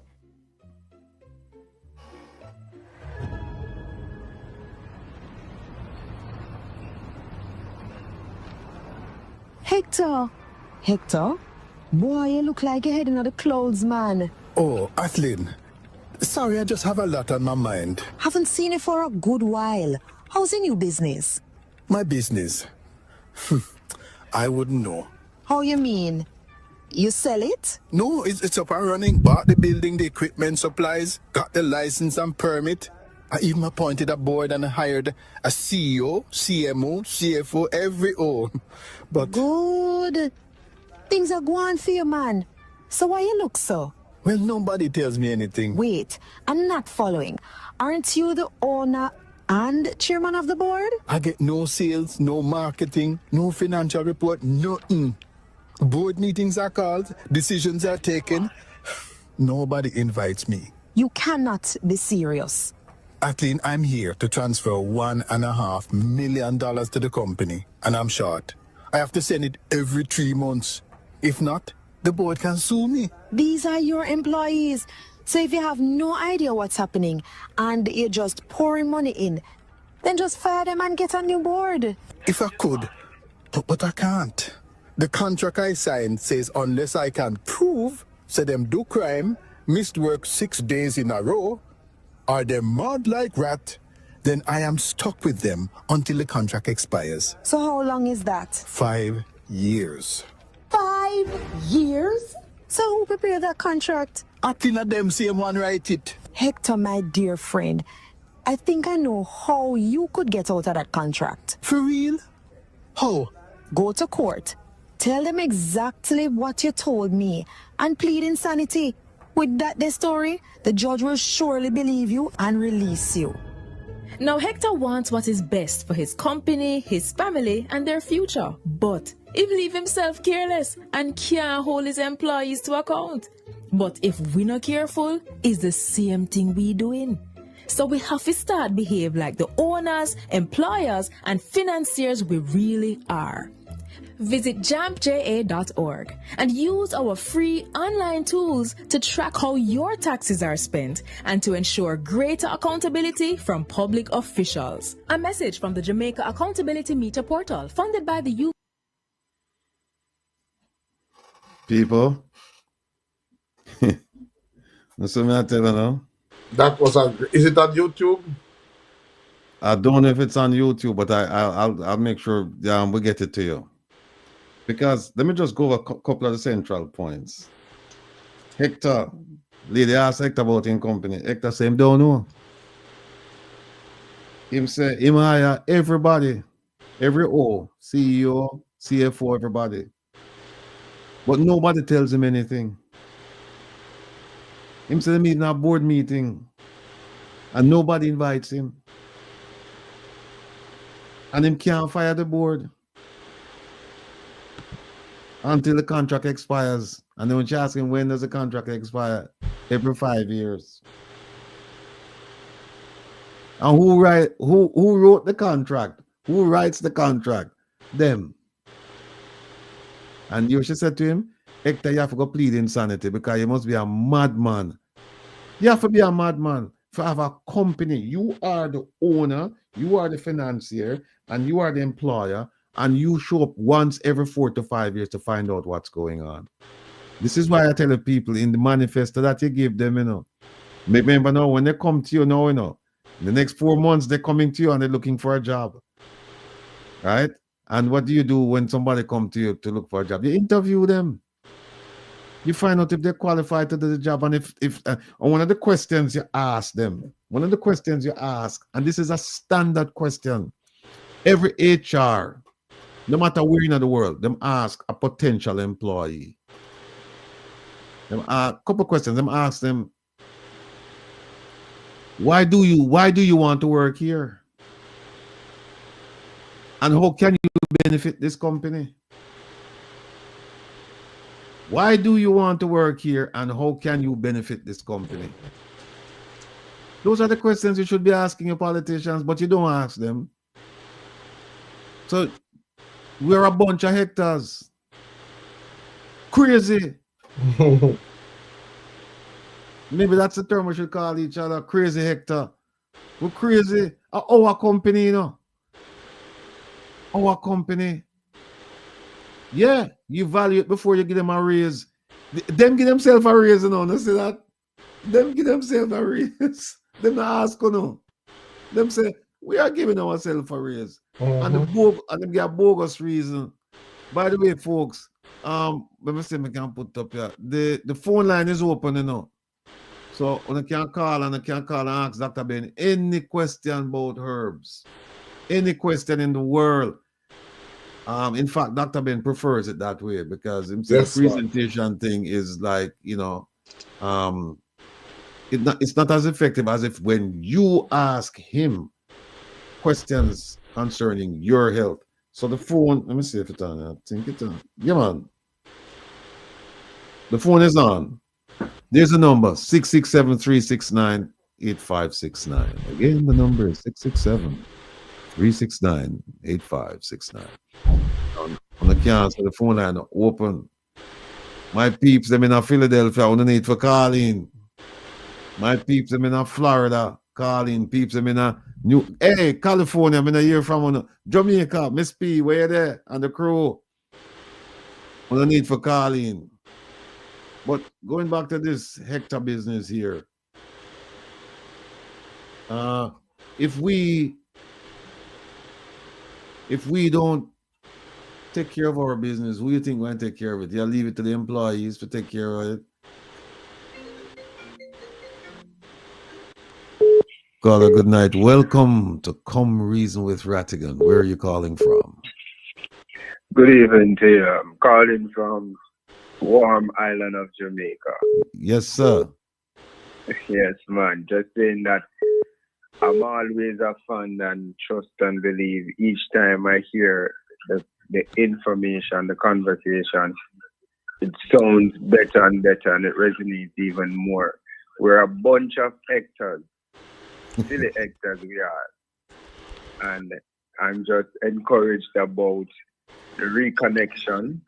And also with Dr. Ben speaking about the different form of medicine, spiritual medicine, where a lot of people are afraid of, or even to speak about. Never get a bath, but I know about even the Palo Santo in the Spanish culture. It believes in spirituality and, cleansing era.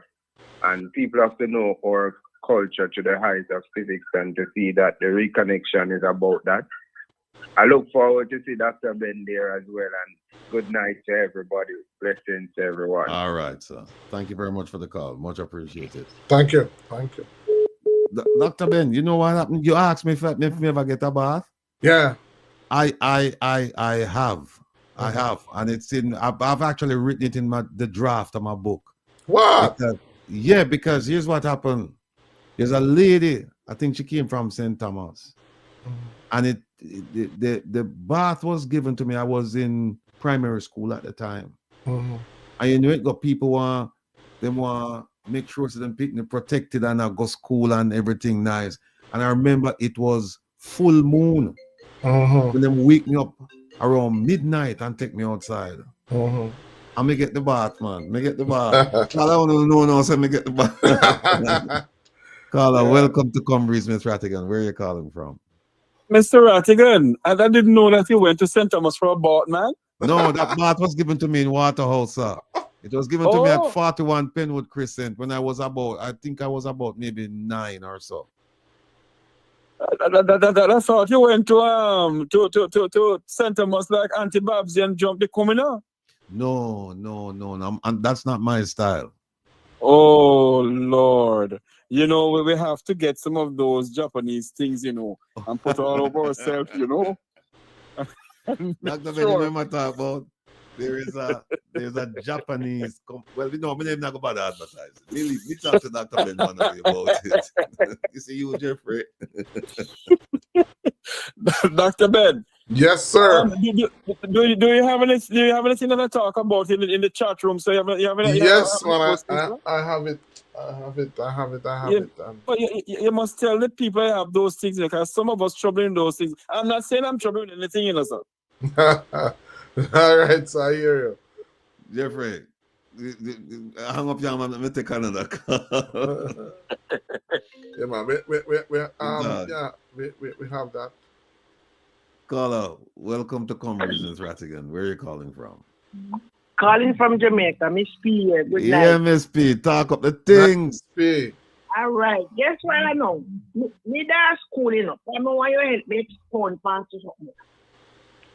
Jamaica get 10% tariff. That means 10% tax more for whatever come from whether I come or go in export or import. And so no, it's I think it's 10% leaving the country coming to the United States.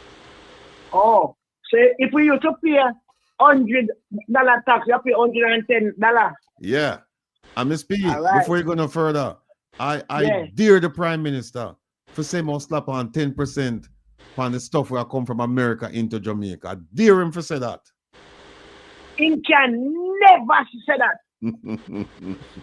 No. I want Jamaica people, especially the poorer class of people like myself and others, who look at what happened to we and Andrew Holness. And Andrew Holness, where Jamaica people do you? Marco Rubio come here and green and go like I said, go did you a Marco Rubio? Did it come to some agreement? They won't slap a tariff on me. You take the Chinese their money, give them back their money and do all this. And do all this, what secret deal you have with them. Miss P, I ask you a question. Me and you talk and we are commissariat and we talk about the question. The question was whether or not him can slap the 10% tariffs. Just stick a pin with him giving back the Chinese their money. But we talk about the tariffs and you said him will what? He will never give back the 10. He will never stop on the 10% and American. Yeah, but because he not have nothing to export. All right. So where am I going to stop it? Because you up now, Ms. P. Me have a member of the government who agree with you, you know. She agree with you that the Prime Minister can never slap 10% in America. Hold on, she want come on the program. Don't steer. Watch this. She said me something. Watch her answer. That won't be happening. That will not happen. That will never happen. So here she said that will never never cannot slap 10% on American products coming into Jamaica. Cannot do it, but they don't have nothing to sell up here buy. That's true. The man told the country that we have to buy. If we didn't have things that send to America like back then we have with coffee, with chocolate, with pimenta, with yam, with everything. No, we don't stop it back.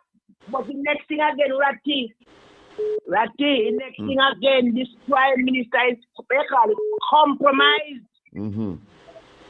Him and the Chinese have some secret deal where they call kickback. I was watching an article with Ecuador. And at the same thing then do when the investigator go and question him, but the investigator never met them know say my investigator. And just a chat like ordinary people hang out and you know? Mm-hmm. And when you take a stack, you put the what you call it now? Is where you call it?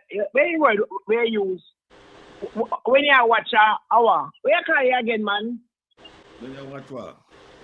Yeah, watch one just like when I watch Animal Planet. Where you call that word? Oh, like when you watch animal. You mean documentary? Documentary. Mm-hmm. Then after the reporters get other way what make up a documentary. So right now, what happened? Chinese own Ecuador. Wow! Because them borrowed the money on a high scale and couldn't pay it back. And the man who borrowed the money was a minister of government. And him take an X amount and take some as a kickback. So make Ecuadorian people them suffer. I same thing that at Jamaica. Same thing that at Jamaica. Same thing. And you want this, let me tell you something. You see how you hype up and you hungry and you kick with your spit and you do everything. You see what reach you? The thing is that of God. It must come down. You do a bad stuff, you put Chinese in our place of parade. When Chinese call with Gagail. Chinese don't like nothing black. And they call it Gagail. Everything what we have. Just because you believe that you and your people them are going to live ever happy ever. I went off into the sunset. No. Mighty God said, no. It won't happen. Not going to happen. It will never happen. Now you fall between China and America. Now China and America fight the war. And little Jamaica, what we know about the food, the culture, we not beat with war. You can't win a big war. And we turn but again two slices of bread. Miss P, there's an African proverb, you know. It says when two elephants fight, the grass suffer. Jamaica have one, you know. We say cockroach no business in our foul business. Right? God. And at that happening, you know, we get right in the middle of them two superpowers that are going with them things. And I like say we get in there by accident, you know. We deliberately went inside here. Even after we were warned not to do it. I wonder if you had there with Jamaican people asleep. Wonder if you this well thinking Jamaica. I think we don't fling with color now and talk about the future. When we look now, you go see shiny war tank, China submarine, America's submarine, boom, boom, boom, and them at 100 miles a fling shot, a fling something and it falls up like a Jamaica. What is this, mighty God? Look what you want to born at Jamaica, grow at Jamaica, come live here and you take your own country and meet your brother. And when you don't know about the market here, white man, and who no want this or no want that. See, I can mash up this country when I was a child. Pick me when I'm my age. As almost suffer with them, we don't grow without parents. We grow without father because of one political war. Mash up school. Mash we up and then now we come back again. PMP techie and bring him back and do all this your band you come and do with this brother. See money? Push through what I want to make a richest man in dead bed. We not dead now. We not push through at bed. We not queen bed, brother. The best thing I can give you advice, you see? And you make up your fire. Me know you come out there, but just call the election. And then you and China, America, go and hard away the China, then sue you, take it back, take back whatever. And let go to Jamaica. Let we go, brother. Let we go, man. All right. Gracious God. And you know, some police beat up on my picnic. Yeah. Yeah, man. But we call you and tell you I'll be here. All right, no problem. You are riding bike and what the wickedest thing by police do. We tap him, take one bike. We have a problem with that. But me don't see which part the Constitution tell us if you lick people. Well, me glad I lick him and I suit him still. But the only thing is with me now, I can't find a good man now, them attack there. Because right now, we don't have no money and me have to send my picnic hospital and doctor. And go through, you know, live or maybe some, you know, get no picture to show you. Beat up my youth bad and then you know charge him. You take one bike and you beat him up and send him home. If you find him, you know, we feel to say, how me and this one me I learn. You take one bike under suspicion and 3 bikes them do criminality, fine. And you lick him, no matter what I tell you, and you lick him. And you don't charge him, you left him and send him home, you left him to the road with a rat. That's right? No, can't be right. You know what? Charge him and you charge him for something. But how am I the name? Link me off there and let me know what I want. Mr. Kevin, how are your name? Commissioner of Police. Your man them, I do some things which is to the people of Jamaica what is not right. I respect every police man and woman. But when you go too far, you go too far. And the officer there will lick me picnic and me pick a criminal. Me and you are go a necessity. Anyway, me going back at class. All right, Miss Pete, take care of yourself. Thanks for the call. All right. All right. Bye. Boy. Rosalie Ricketts Cabo. In fact, I spoke to Cabo. Spoke to her a few days ago, and we're going to talk about the things and where to find out that. I'm going to show you the things that we should talk about. I'm going to show you that they're true. I'm going to show you. You know, so we'll go from this. So, people, call up the line. You know, call up the line. 667-369-8569. 667. Caller, good night. Welcome to Comrades with Rattigan. Good night. Good night. Yeah, good night. Can you hear me? Good night. Yes. Yeah, okay. I know last week you said you have the program on education, right? Yes. So I never get a chance to talk. But I got something, it might sound stupid to many, but Jamaican people can look into it. All right. I have a system where, you know, after you finish the CXC, them tell you to go 6th form. And you still in a 6th form for 2 years to get A levels. And it don't really mean nothing, because I tell you about something I know about. Like 40 years ago, I take CXC, so I know about it. So it don't really mean nothing. So I'm going to ask the Jamaican Minister of Education to look into it. If you can change from the 6th form and turn all of the 6th form schooling into associate colleges.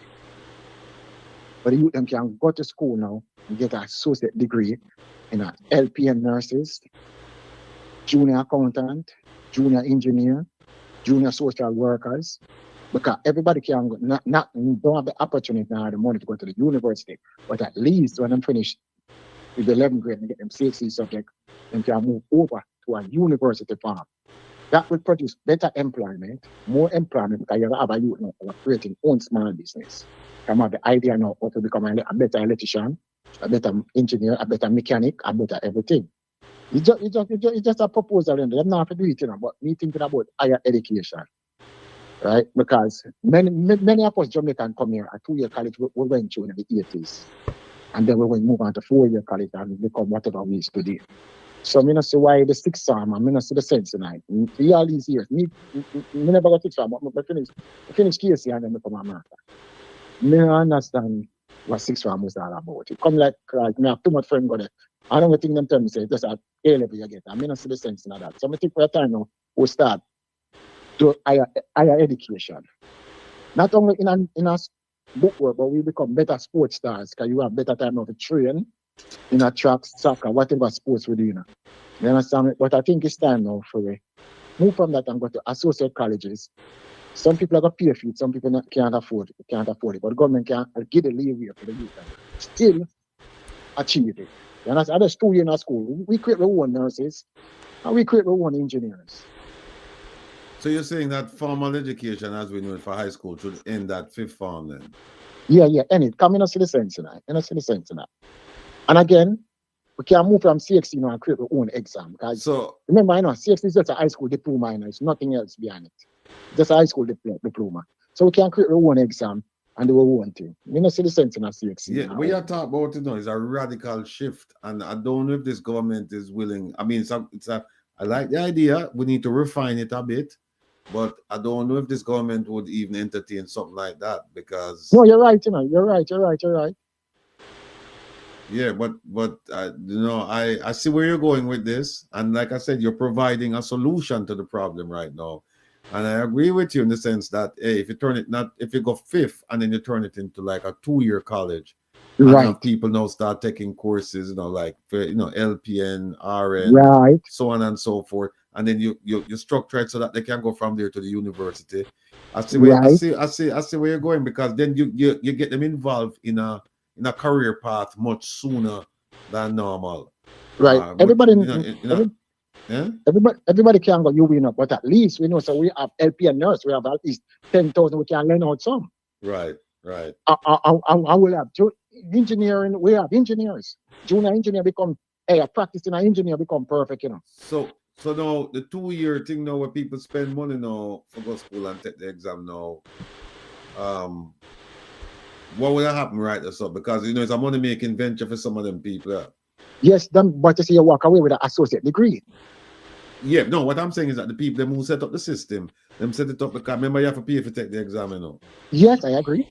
Right? And you have to pay for that 2 years there. Somebody have to pay for the 2 years. Even if them say it's free, it's not really free. The money will come from some place. All right. We're not looking at freeness, because me not believe in a freeness. But if a man can't just like when you go to high school and you can't find the school fee for the year, allow that child to continue to go to school, and when he finish school, he pay it back in his salary. You take back a 10% from his paycheck each week. Okay. You understand me? You take back just a 10% from his paycheck each week, and when he paying taxes and he get my tax return, he still take a 10% from his tax return. Right. So he must pay it back, and not only him alone, the entire country has paid. So you got to add a 1% then for education tax, and a 0.5%, a 0.05% for education, or a 0.025 for education. That means that the education we move from. Let me tell you something right now. We're stuck in this high school mentality for too long. And that's a secondary education, right? We need to move to a higher education because I think if the youth them finish high school, most of them finish high school, where them on the street corner. I go about them man, nigga. Let me shift the conversation a little bit and ask you this question. Yeah, man. You have a lot of people who took out student loans. Yeah, bless to university, and they, for lack of a better term, they have absconded. They're living in the US, the UK, and Canada for the most part. What do you think should happen to those people? Should they be required to pay back the money, or you just say, well, them gone, so forget about it? No. If you take out a loan, you must pay back your loan because you have a debt, right? You must pay back your loan. Okay, which country you go? You must pay it back, right? But if the government that finance it, you're supposed to give back the government 5 years worth of your knowledge. Right? And if you are financing it by yourself, you take out a loan, you can't, just like if me take out a loan in America, if I go to Jamaica, we still have to come back to America, come pay back the loan. We still have to pay back the debt not write off unless the government write it off. Or the financial institution write it off. Well, Jamaica, them write off a whole heap of things, A whole heap of things them write off that we never hear about. Because, go ahead, the financial secretary have the right to write off a whole bunch of things. So Yeah, and that's that's why I the say sad you part. We change the don't tax. know about them. That's why you're going to change your tax structure and say at a 0.0000 or a 1% fund, everybody taxes to contain and recoup back from education, higher education. You Right? think it Because should be remember, like six that, farm, or you think that them should have raised it high upon the elites?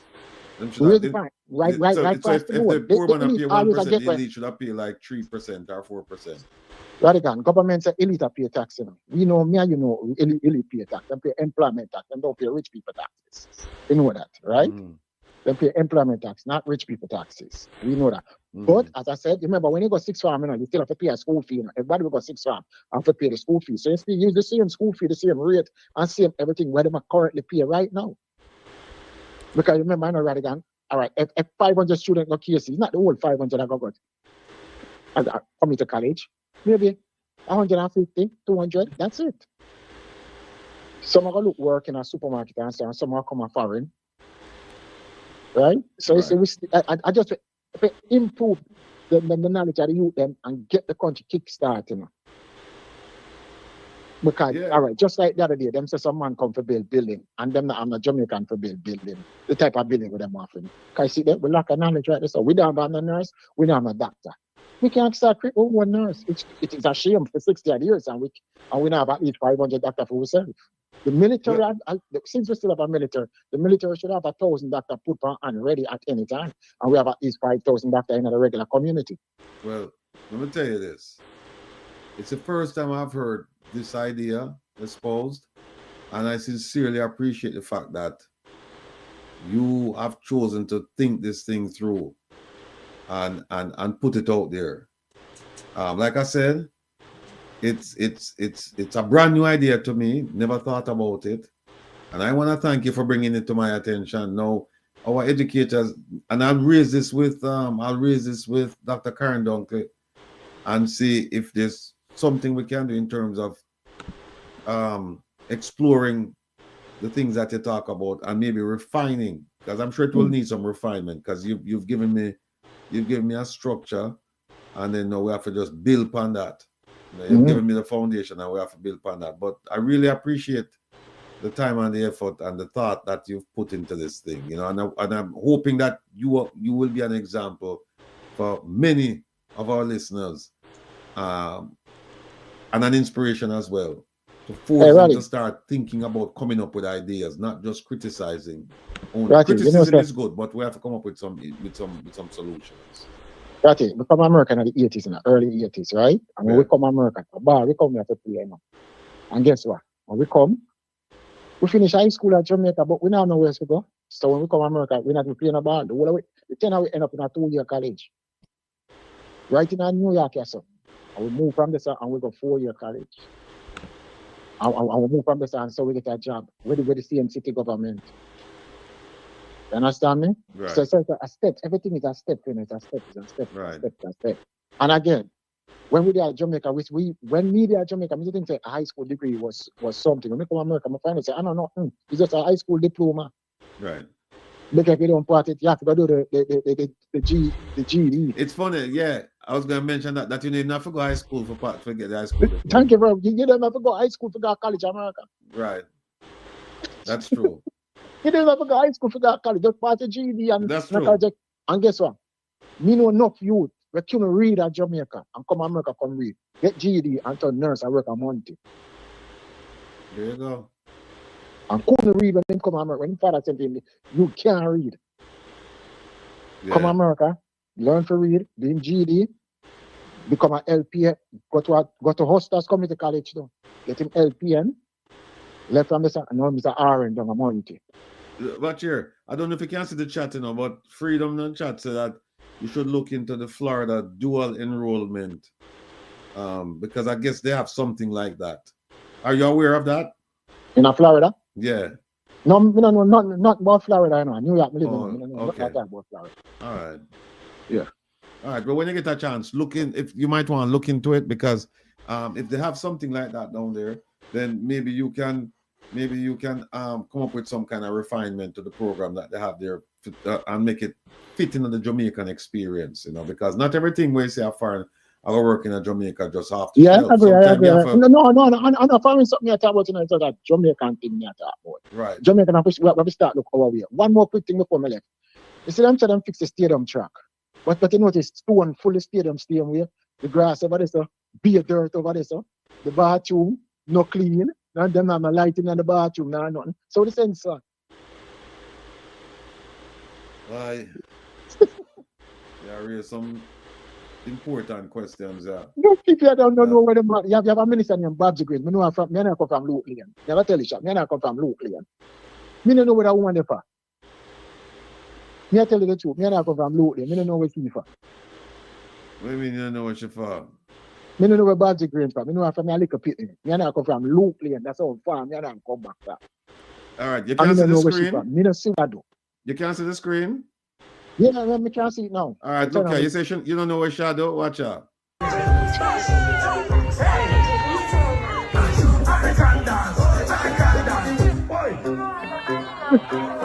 You know my friend, let's send me that. Yeah, my friend show me. My friend show me. My friend show me yesterday. Oh, yeah, 6 hours. We just need some people.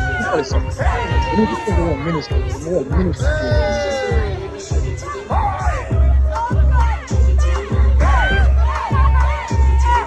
So we just need to think about ministry.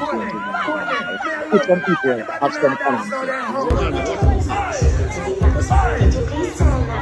You know, we see fans there, man. We're ready to come in. Shut down, it's gonna happen, man. And I just want to get millions of dollars. Millions. Hey, Babs is supposed to be a billionaire right now. You know that, right? Hey, where you say now? Babs is supposed to be a billionaire right now. From the time she's not government till now, Yeah. She's supposed to be a billionaire, Because she went from the 70s, I come from the 80s to the 90s to 2000. To nearly 3,000 now, she's still about. You understand? And all of them years there. If somebody can tell me 5 great things what she do for Jamaica, the minister of doctor. I think somebody can tell me 5 programs when I'm setting in Jamaica. The minister of security, somebody can tell me 5 programs with them do. The minister of school, give me 5 or 3 programs with them do. The minister of road or development or whatever, give me 5 programs with them do good. No, but you see, Jamaican people must move from the politician and start create their own wealth. Look at create your own wealth. Don't wait for the politician to come give you $1. Create your own small business. Instead of you keep the store locked or open the store, employ somebody to help you sell your things them. And when you buy the Jamaican product them and turn them in an agro market, like ginger. You're not talking about ginger pepper. You can make pickle sauce. Ginger, turn that in a sweetie. You see coconut, Rattigan. If Jamaicans start coconut, start make coconut bread, coconut biscuit, coconut bun, coconut cookies, coconut everything. You know what? Some coconut can make coconut oil, coconut lotion, coconut soup. You know what? Something that can make. Right. Look on Dominica Republic, come on Jamaica, I take one banana and make 7 banana chicken and sell it. And I sell it back to we. Right. So we can do the same thing with banana and plantain. Are we that naive that we can't think for ourselves? No, the rest of them talk about earth. The rest of them talk about earth living, but them now do nothing neither. Them now use the earth them and try make something out of the earth them and put them on the market. Them on that robot for them and the talk about Selassie every day. Selassie can't help them. Well, that's why we have Dr. Benya, because he's the one who bring all of them things to light, You understand me? And I keep you educated about them things, because otherwise we are going to lose the knowledge, And that's Thank you very much. That's why I have a good program where I teach people how to identify herbs and how to use the herbs them properly. Because this is something we have come from our ancestors. This is not something we write down in our book. I mean, you have books out there, but the real practitioners, them just have it up there so now they made speed. Yeah. Dr. Ben, what you say about that? Yeah, definitely. That's how we need to preserve and protect it. Yeah, but I like your vibe, I like your spirit, I like the energy. So I'm going to encourage you for just call in, and then we have too much herbs. You can hear more of the ideas than we have. Yeah, we have too much herbs. We can go different countries and get herbs and mix our herbs together and mix herbs and say this can cure this can cure this can help this. That's simple maths, I seen from all right, now I'll show you something. We have a university. They not even make a battery. They can't build road, and we can't build road, I'm an engineer. I'm see them do it every day in America. I ever called China for build road? What is road? Not what 8 or 10 feet of concrete and throw 2 feet. What I know, 2 you know, inches of some build blacktop the on road top. and the road, no, you know, some build road and the road not have no drainage Not drain. flow. The road and You the know, not drain. drainage. You know what I'm saying? And when it flood, the road. Everything done. Yeah. Thank you very much. Yeah. And all right, now ask you a question, Rattigan. There was an earthquake in another country that was there. You saw the building them tumble. We sure if the building of a China build good enough can withstand an earthquake? Right. The question you have to ask is who inspect them building there? Thank you very much. You know? And all right, but before we leave, the last thing before we leave, China bringing all them products. Why we not chop a 50% taxes on but Donald Trump bill on them? Yeah, that's a good question. And you can even add to it the fact that them have a whole lot of bogus things coming in on the island. Thank you very much. Show 50% on tariff on them. Yeah. So that's some see it. What good for the coast, good for the gander. Yeah. And guess what? Them gone now, coming out of Trump and get them out of Jamaica somewhere, somehow. See there? Them gone now, me sure know that. Yeah. Because them have left Panama there. So them have left the whole Caribbean and America now, them sitting in them backyard. Well, we can watch and see what happens now. And in the meantime, we want to come up with ideas. Now you don't know what happened already. Them are going to leave and leave by tomorrow. Them are going to leave. And Rattigan, I tell you something. And them are bringing enough gun come to Jamaica and shot them. Yeah, because nobody monitor them. So thank you very much. Because people don't know that. Them are bringing the gun and they shot them. Because they make gun, they make shot like wow. Them have enough gun dealer, enough gunshot seller. Nobody now check the thing they will come around. Right, they might bring crazy shot because when we see SKS at Jamaica, that fire 7.65 shot. Jamaican can't make them shot there. Right. So somebody have to bring in them. Right. I mean, them have them gun there like whoa from Vietnam War. Them have them gun there like whoa. All right. All right, bless him. All right, my brother. Take care of yourself. Yeah. Yeah. All right. Yeah, man. So, Junior Nakasaki in the chat. Yeah, big up yourself, my brother. Hello, good night. Welcome to Come Reason with Rattigan. Where are you calling from? Yeah. Hello? Good night, Mr. Rattigan. Good night, Doc. Good night. I have 2 questions. One for Mr. Rattigan and one for you. Wait, let me turn this my thing down. Hold on there, please. You hearing me now? Yeah. Loud and clear. Okay. Yes. What can I help you with? Oh Jesus, this thing come back. All right, Dr. Ben. Yes. I would want you to give some hints on common health issues and the importance of regular checkup. Mm-hmm. People, you know why? Sometimes we feel sick, something is happening, and we say, oh, but we can't drink some bush. The bush might help for a while. I call it bush, the medicinal. Mm-hmm. Okay, herbs. And thereafter, when you think it's peace and safety or something else. And why? Some of us take too long to visit the doctor. I've had a couple of friends and relatives who they are afraid to go to the doctor. And then when they do go, when they're feeling pain and all of that, it's more than they expect to happen. And so if we have taken the initiative to do a regular checkup, then we would have known what is going on the inside of our body. Because when you feel pain for a prolonged period of time, anywhere, any part of your body, something is happening. Am I correct? That is correct. So therefore, when I look back on what is going on in Jamaica, more so, and people go to the hospital for just something minimal, and they end up dying. I have a friend who passed the other day.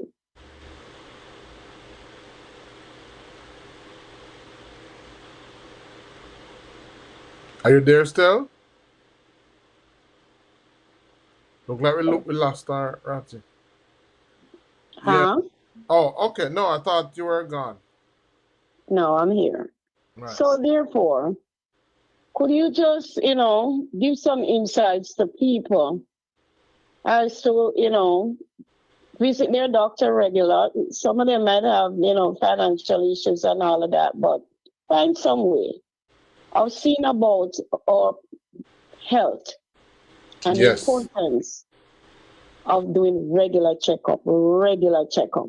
Right. No, Especially people with sicknesses like diabetes, kidney problem, and high blood pressure. Okay, Right. that's for you. Oh, and men too must make it a priority to seek about their productive health. Yes, men must do that. Reproductive health. All right, so let me go on to Mr. Rattigan, skip over now. Mr. Rattigan. Yes, ma'am. Now, the Governor General of Jamaica has signed off on the document that was presented to the court to make Portmore the 15th parish. I have been wondering to myself if he doesn't read the Constitution or if he doesn't know. How can a Governor General do something like that? Is it that it's a must that whatever Andrew Onis present to him as the Prime Minister, he has to sign off on it? I've been thinking too, because I don't understand how a Governor General sign off a document that breach the Constitution to go to court. Well, can you expand on that, please? Yes. Because it must be a novice or something. So that you might get the how much $1 million for. All right, go on. Yeah. Go on, do your talking now. All right, Thank you. Yeah, caller. The problem with that is this Governor General is a rubber stamper. Everything that's been brought to him, to the best of our knowledge, him just rubber stamp it. We don't know of anything that he has ever rejected to say, no, this is unconstitutional, it's unfair, it's unjust, it's illegal, and I'm not going to do it. Him just sign off on everything them put in front of him. In fact, him are the man where get the $750 million. I think them drop it this year, this fiscal year, but him get a bag of money to do a whole bunch of things. Things like this. See it, yeah?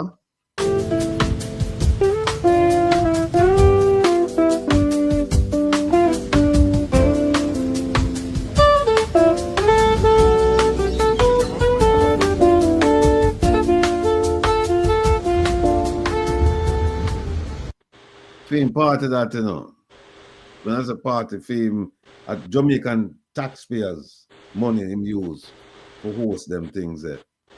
Right? And him don't seem to have any care about what's going on in the country in terms of standing up for people. It's just not there. It's all about pomp and circumstance. That's all it is. Spend our people money, have a good time, and that's it. So we shouldn't expect any better from him, because if you go back and you look at the states of emergency, him shouldn't sign that, because by now everybody should have known that a state of emergency in Jamaica, you call it under three circumstances. You call it under insurrection, war, or natural disaster. Insurrection meaning if somebody had tried to take over the government. War, Jamaica at war with another country. And disaster. And here it is, him use it to help fight crime. So them claim. And it have nothing to do with the Constitution, nothing to do with that. So, caller, good night. Welcome to Come Reason with Rattigan. Where are you calling from? I'm there again. You know, something comes to me to ask you. Yeah. The U.S. Virgin Islands are islands. And you know the Constitution? No, I'm familiar with it, but I haven't looked at it in quite some time. But I've seen it before. I've read it before, but this is like decades ago. All right, help me understand something. You know, when you say the USA Virgin Islands, what it means? It means it's a U.S. territory. It's not a state. It's a territory, and all of the citizens of that island and the U.S. territories, they're all U.S. citizens. Oh, so now them have prime minister. How I see him. Yeah, man, them have them own leaders. Yeah, them have them own leaders. It's just like them have their own leaders, just like Puerto Rico. Yeah, quite a few. There's Samoa, quite a few places where them considered they're not states. They're considered American territory. So American run them place there. America run them place. So America take care of them. Yes. So that means to say, me I will ask to myself and others who are listening. So that means to say the hospital of it up. Yeah, but well, here's the thing. They're subsidized by the American government, but you can see what's happening with this administration. Them kind of cut back on a lot of things. But yes, those countries, them stand a better chance of getting benefits from the US than, let's say, Jamaica, for example, who's aligned with England. Our claims to them independent. Those countries are not independent in the strictest sense of the word. They're dependent on the United States. So when I say dependent, you mean to say they can't pick their own leader?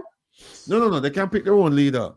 But as far as the economy, as far as the politics and a whole range of other things, it's largely dictated by the American government, because remember, they're American territories.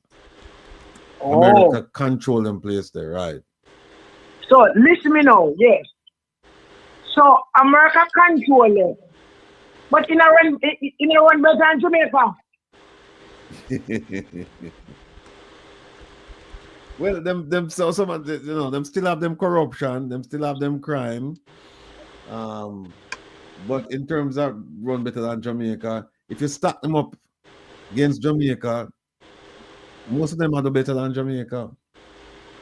All right. If the person where the prime minister, premier, or whoever, if they find him in a corruption, the Americans deal with him. Yes. And deal with him fast. Yes. It's all right. That's a one. And the school them over there run good and get good education. Yeah, because it's based on the American system. So all right. So, them poor money night, yeah. All right, listen me now. My opinion, you know what nobody go say me say. So if me regardless the history show we say in the 80s, when the CIA have done to Jamaica, we can't forget that. But moving forward, you know better America won Jamaica? Well, that's a subject matter there that requires a lot of in-depth discussion and analysis. The first thing is that whether it would or wouldn't, America I don't think would take on Jamaica, because especially this administration, because you see how they're acting, right? They're trying to keep people out, excuse me. So there's no way they would have taken a country with almost 3 million people and say, okay, because remember now, we know, once them take you over, you become citizen. No, yeah, but this administration soon gone. Oh, yes, so the administration will come after if them can arrangement. So either come in like a whole house, or you go through and you're billing them, I'm billing you. Well, somebody might, some people could reasonably argue then, why don't we become truly independent then? As opposed to becoming dependent, we just have switch one master for another master. All right, listen, this is my opinion. That's our opinion, you know. To be independent, I believe you're supposed to have your own court and your own everything. But to where Jamaica reach and to where this young man can go. If I even feel 20 years, I would have rather America own this until we can revive back ourselves. And then it's all right. The help you now with the pound one. That's nice in theory, but them it no work that way then. But them just help you out and then them cut, you say, okay, you can't swim now, all right, fine, we'll leave you alone. It no work. So once them come in and them just dominate. And then America just keep it. So therefore, we wouldn't get no tariffs. All right, but hold on, let me ask you this. All right, since you, all right, just for the sake of this conversation, right? You make the argument that maybe Jamaica should come under the U.S. system, and the U.S. should really take Jamaica as a territory. How about this? Yeah. How would you feel if the Chinese government make a proposal to the Jamaican government? Say, no, make we take over Jamaica and we run it. No. Murder. No. Not that should never happen. Then if China take over Jamaica in that the first, the next 20 years, Chinese would have died. They're not kill we out. You mad? But hold on, what if them come with the benefits and say, listen, we don't want a benefit. Go on with your benefit. But that's why you don't want the Americans them come. Not the benefits. But the American wouldn't kill we out. Oh, I see. Yes. If America never kill we out, they would have kill we out long time. Regardless of the 80s, that the man they dead, it's 2 man them dead and gone. Right? Them and that Jinping when you're mad. All right. And we have black people. All right, let me ask you, what if Russia say, yeah, we take over Jamaica? No, neither. Oh, you just want America to take over Jamaica? Yes. Okay. Either America take it, if you have to take over, is it America or England? But we are run from them. We are run from them thing. We are run from the colonialism business. We are run from it. But look here. We don't have no Andrew always put we are more colonial business than the slave then. Remember, history so we say the slave used to get them good food and used to be taken care of. But the only thing when I draw from the slave, you born in a system, because your system, so you continue it. Because they didn't look on we as the black race, as human beings.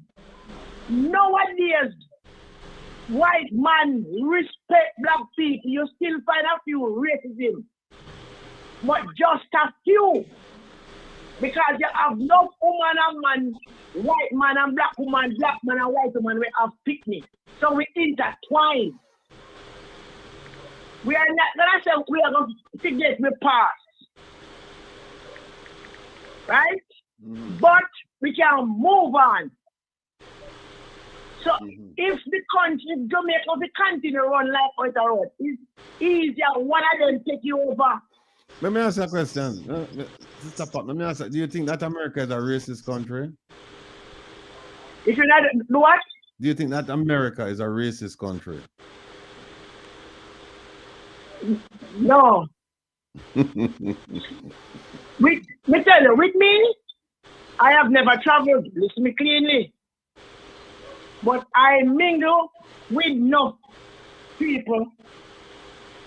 America used to be racist 100%. Racist is still there, but it is not like one time. Jamaica is a classism country. Right? You see a black man, you see a black brother or sister. Racist you more than the white man. I can't tell you where I'm Jamaica now. If you're a gardener, a household helper, a garbage truck man, nobody appreciates you. I understand. All right. If you're that person with 20 CXC, masters, doctorate, and fully educated, and you're fat, and have a little, a fluffy, big size, and a young lady, 12 woman, and a young lady come with a physique body and do not have half of the education when you have. That person have the blood. In America, you could have fat, you could have maga, and whatever you be. Once you qualify for the job, you have to get it. Not saying everything we don't have people with a bad mind and this and that. But it's happening here. Security officers is not count. They don't appreciate you. The lady will clean the hospital, nobody not count them. You got to be a doctor, you got to be a nurse, you got to be operating the theater, whatever. But when it comes to the lower line jobs, no one appreciates you. Most of the persons who you see get a promotion, them buy them paper on the table, or if them have female, them have something. Female and male now have something in exchange. Okay? When they do wrong and when you track them file, when you look, you say, oh, this person that so and so, and you don't have that. Because what, in bend over, or in lie down side here, or whatever, or some corruption. He come up with somebody and they have to give him a post or more box. You understand? So when it comes to the racism in America, yes, it is there. Okay. And it's not come so. Let me stop you right there. there. It is worse in Jamaica. Hold on. Let me answer this. So if it's there, why would you want it to come to Jamaica? Because you already said Jamaica has classes, so why would you want it not to be classes and races? All right, listen me now. Yeah. Well, it's not going to be classes and racism, because that's what I feel. The only thing is the management, we believe. The management and the trading, and we are going to sell you a banana, and you are going to give me a good price, or we can fix up my yard and fix up my people. That me mean. And the law, you are set the law, that if one slip is slide. So that means to say, we have FBI, we train our police officers and our soldiers the way they are to be trained and not to be compromised. Call the thing for what it is. So if you're prime minister and you fall a trap, we arrest you and sentence you. If you're a pastor, no matter who you be. Okay? And the racism is going to eventually tear out. You know why? The white man will come here and he will understand that the Jamaican people stand for this. So we are going to have a right to stand up for things. I don't say like him, I'm going to take you over and whatever. We are going to stand too. But if I China take you over, we can't do nothing. When we say hi, we say jump, we have to say oh hi. Them price now with food. Them price now with clothes. They do everything. Abuse it. Okay. You understand? That is my opinion. All so right. if there's a war, and you say between the eagle and the dragon, I go with the eagle. All right. You understand?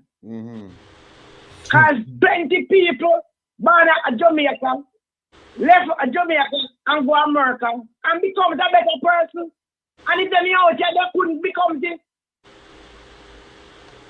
They couldn't become it because if their parents cannot find the money to send them to school. God name them supper. All right. Well, look, you express a view, and some people agree with you and some people disagree with you. But that's why we have a program like this, so we can exchange views and we can, think critically. Yeah. And you may have some things that are attractive, some arguments that are attractive, and somebody else might have it. Don't necessarily mean that we have to condemn the whole thing. You may have a point. You may make 10 points and you may have 2 out of them that people really say, okay, all right, fine, we can buy that. But at the end of the day, it's about exchanging ideas, not necessarily agreeing with people, but exchanging ideas. Right. You don't have to agree with us. I'm saying my opinion. That's what I say, one is for the word, so. Right. Right? Because China, if you take over Jamaica, no, man, you're mad. Okay. All right. Anyway. Well, look, Sister Pat, we are going to run now. So take care of yourself and stay safe and keep well. Yeah. All right. Sister Pat definitely shares a lot to think about. Yeah. But I wanna respond to the lady who came and made a point. But just adding to what Sister Pat said, I think what America has done over the years is they've had a very good marketing tool, marketing machinery that has promoted or projected America as the place to make life. And that has caused many people all over the world to see America as the ideal country.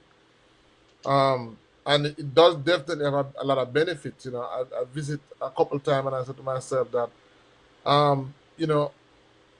you will never learn to appreciate Jamaica until you visit America. And that is one of the reasons why I think that everybody in Jamaica should get the chance to visit, travel, and especially countries like America and Canada, England, those countries that were on top of the list of the most coveted countries where persons would want to go to live. When you go and spend some time, you automatically come back with a love for Jamaica that you never had before. And it's because one thing you realize is that not all that glitters is gold. What you hear and what you see and what you think when you go there to live it, it's a totally different kettle of fish. And I mean, there are opportunities there, but there are a lot of opportunities here.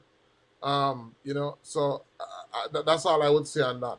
Now, as it relates to doing regular checks, I said the persons that sickness is a process and healing is a process. And so the end state, the end state of being sick is symptoms. So a lot of times when people experience symptoms and they say, oh, because they experienced this, they just got sick. No, you would have been sick long before you've had the symptoms. It's just that your body wasn't able to overcome. So the symptoms or the manifestation of symptom has become dominant. And so, as the persons, modern medicine has its place. With the advent of modern imaging devices, with the advent of modern tools and more current understanding of the body diseases, it's very important for a person. Take me out, Dave. No. Hold on 1 second. Dr. Ben is finished. Go ahead, Dr. Ben. Yeah. It's very important for persons to do regular health checks. Even though natural medicine is effective, natural medicine is mostly designed for dealing with natural diseases that came about because of bacteria, viruses, and so on. Now we are seeing diseases that are evolving. We are seeing diseases caused by different factors other than the natural factors, which are the pathogens in society, the bacteria, and so on and so forth. We're seeing a lot of evolution. We're seeing diseases being formed by different reasons. And so modern medicine, the advent of modern medicine is excellent in terms of detecting and helping persons to understand how to effectively treat some of these diseases. And so it's good when you can identify what is happening to you in the early stages for a number of reasons. One of them is when you identify, for example, what's wrong with you in the very early stages. Let us say, for example, you had a disease, but because it's in the early stage, you still can afford to work. So you can afford to work, and you can afford, and you can get the finances to support you in your health ventures. Versus when the disease is found out chronic, most times you have two problems. You're sick, and the second problem, you have no money. So when you do early, when you do regular checks, you're able to detect and identify your health status or diseases in very early stages. So you are able to deal with it. The next thing is that you can function. So it's possible for you to be sick, but not to the point where you're having symptoms. So you still can function, you still can carry out your routine activities, versus if you are sick and it reaches the crisis level, you now have to stop. So I said to persons that it's very important to do early, regular assessments.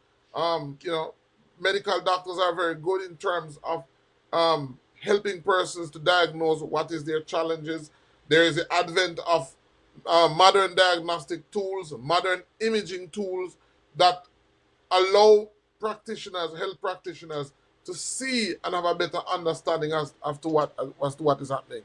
And then you can choose now whether you want to use a blend of traditional and modern medicine in terms of your recovery process, or whether you want to start with modern medicine and then continue over the long term with traditional medicine. And so these two forms of medicine complement each other. And so you can choose what you want to do, in terms of how you want to deal with the ailment. But early detection through regular assessment is very important, as it relates to men. And I want to talk about this now. We hear a lot about the PSA, because a lot of men are not welcoming of the rectal examination. I want to say to persons that the PSA is not a very accurate tool in terms of diagnosing certain health situations. One of the still the best is the rectal examination, because that trained examiner knows what to feel for, what to feel for, and that gives you a better understanding. A rectal examination is far better in terms of helping you to determine the state of your health, the state of your prostate health, rather than a PSA. A PSA is not very accurate. Right? So I said to persons, even though it is uncomfortable, once you reach a certain age, it's important for you to get that examination done so that you can have a better understanding as to what is happening. Most men start to get serious usually when it is too late. So it's very important to do regular examinations, especially when you reach a certain age, in order to know the state of your health, so that you can better plan how you are going to resolve the issues that are there.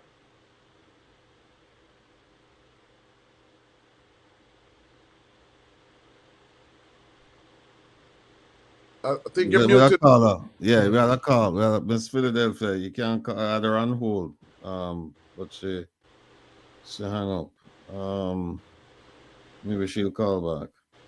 Yeah, we're going to finish up in another 18 minutes, folks.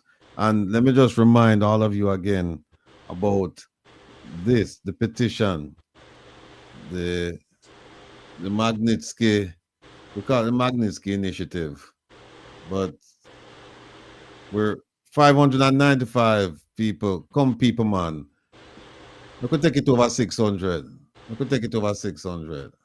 Oh, Oh, 630. Well, we're 633. going with things. I'm going with things, man. Yeah, man. But I don't know if we can reach 1,000 tonight, but by Saturday, bring on enough friends and the relatives and the neighbors, everybody, because we have to get it over the 1,000 signatures this coming Saturday. And we're going to put it on various programs. We're going to ask, people to support this initiative.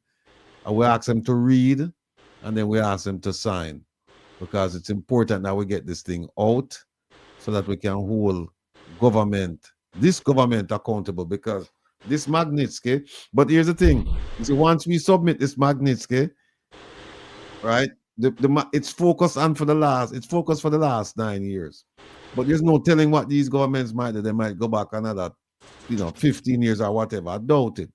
But we're focused on the last 9 years, because for the last 9 years we've been, we've seen an increase in the amount of corruption, kleptocracy, and human rights violations like never before. So again, proud of you, my people. 633. Yeah. If we can get it up to 650 before we have another 16 minutes. If we can get it up to, if we can get another 17? Another 17 to get it to 650. Then we're gonna clear. So yeah, I said we need 1,000 tonight, but I don't think we're going to get it to 1,000. But if we can get it to 650, I really appreciate it. Really appreciate it. The phone line still open. We're gonna turn it off in another 5 minutes or so. They were closing remarks. Christopher Lawman said, how many signatures are needed? Here's how we look at it now. Monday night we're going to sit down with the team and we're going to talk about it. But I think they're looking at thousands, because if we have almost 3 million people living in Jamaica, not that all of them watch the program, but we hope that the word will spread, that there is something here that we have to try and hold government accountable. That even if they don't watch a program and them just go and just read the petition and sign it, that's fine. So you have almost 3 million, and I've been told that you have upwards of 4 or 5 million Jamaicans living, upwards of 5 million if you count second generation too, living in the diaspora. And so you talk a combined total of, make we say 8 million people, right? We're supposed to can get at least 10,000 signatures. But at least 10,000 signatures out of 8 million people. That's how we look at it.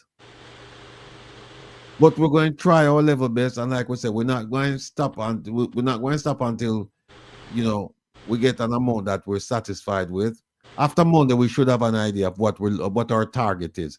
But keep in mind that this petition is going to be on top. It's going to accompany our complaints to these organizations and countries concerning how Jamaica is being governed.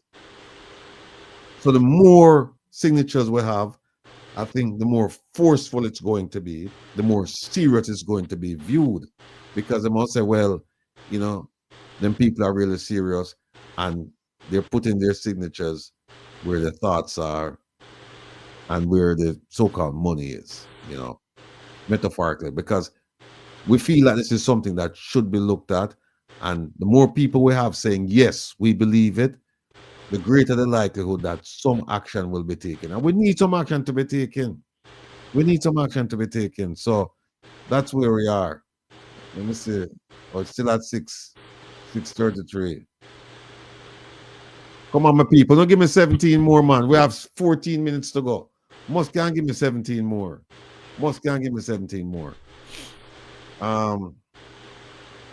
So Joe Blocks put in a chat, him said, when you sign the petition, there's a section to share the petition with friends and family.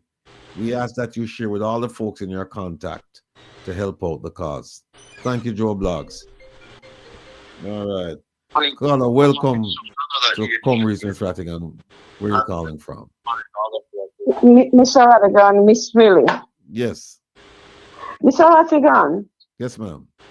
Know that with 10% tariff on anything that is leaving the island of Jamaica to the US.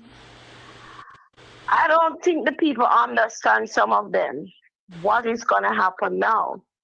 Because goods in Jamaica, the price is going to escalate.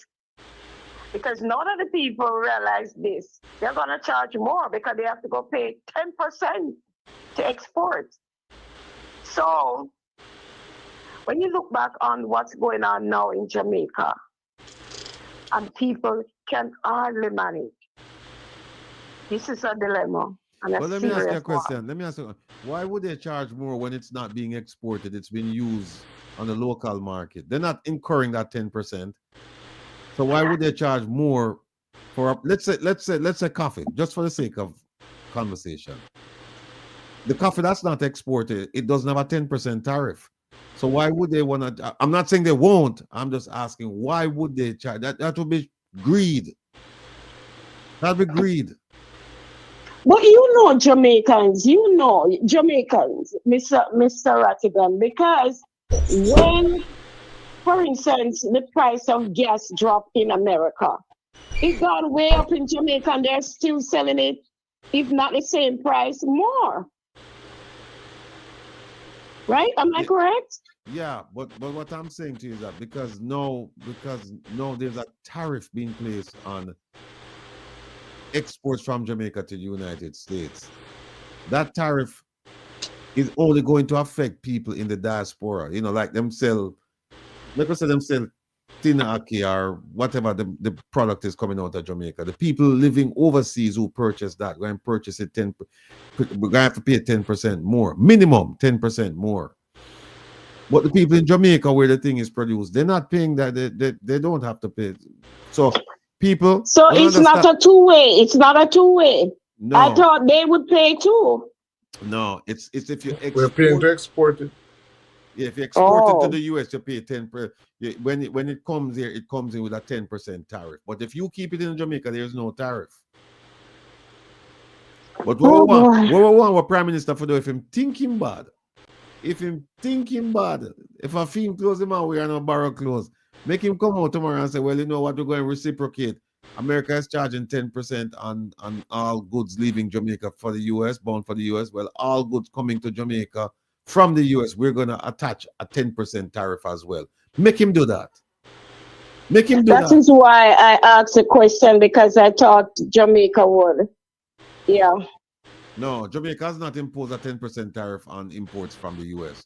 It's the US that's imported a 10% tariff on products leaving Jamaica, coming to only the US. Yes. And I mean, it's probably bad for us here, because I eat only Jamaican here, so I know where my Jamaican stores are to go purchase my items. So I have to go put more money out. Yeah, put 10% more. So if you better go now before them put the 10% on. I think it doesn't matter, because what you buy now is going to still finish and you have to go buy again. Yeah, but instead of, like you go and buy 2 tinak, now you're going to buy one and you stretch it. Makes sense, Mr. Rattigan, because once it's coming here, the tariff will be applied and you still have to purchase it. But here's what's interesting, Here's what's interesting. And I don't know how they're going to work this out. What if the product is coming from Jamaica, but it's a made in China? Will they attach the 60% tariff to it, or will they attach the 10% tariff to it? Here's why I'm asking the question. You have a lot of grease products made in China and elsewhere. Now, what if they ship them to Jamaica, right, to try and benefit from that, from the 10%, but it still have on the label, it says it's coming from made in China? Well, it could be made in China, and them have the Jamaica label. That's something to think about too. They'll treat it just like how they treat it in Mexico, because that's the case in Mexico. A lot of products are made in parts are made in China, but it's assembled in Mexico. And what they do is that they treat it as if it's coming from China. Okay. So what happened is that you see, like grease, a lot of grease products, and we're going to put them up. We're going to put them up this Saturday. A lot of them made in China. Really? Yep. Because I like the corned beef. I like the grace corn. I really like grace product. And when I go in the supermarket, that's the area I go to pick up my stuff.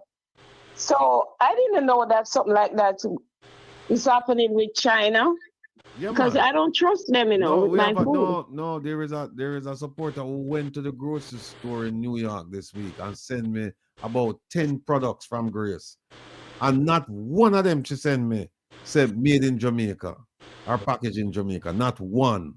Jesus, this is frightening. Mhm. Because I like they can't beef them. I got all crushed dog meat too. Put in there and say, Lord Jesus, I said, let me alone. I'm glad me ask the question. Yeah, and be careful of the canned beef. You know, you said meat look pretty. Yes. Look like me ask the question, my mind turn already. Like yourself on the canned beef, man. That meat they look too pretty, man. My mind turn, no, sir. It's pretty.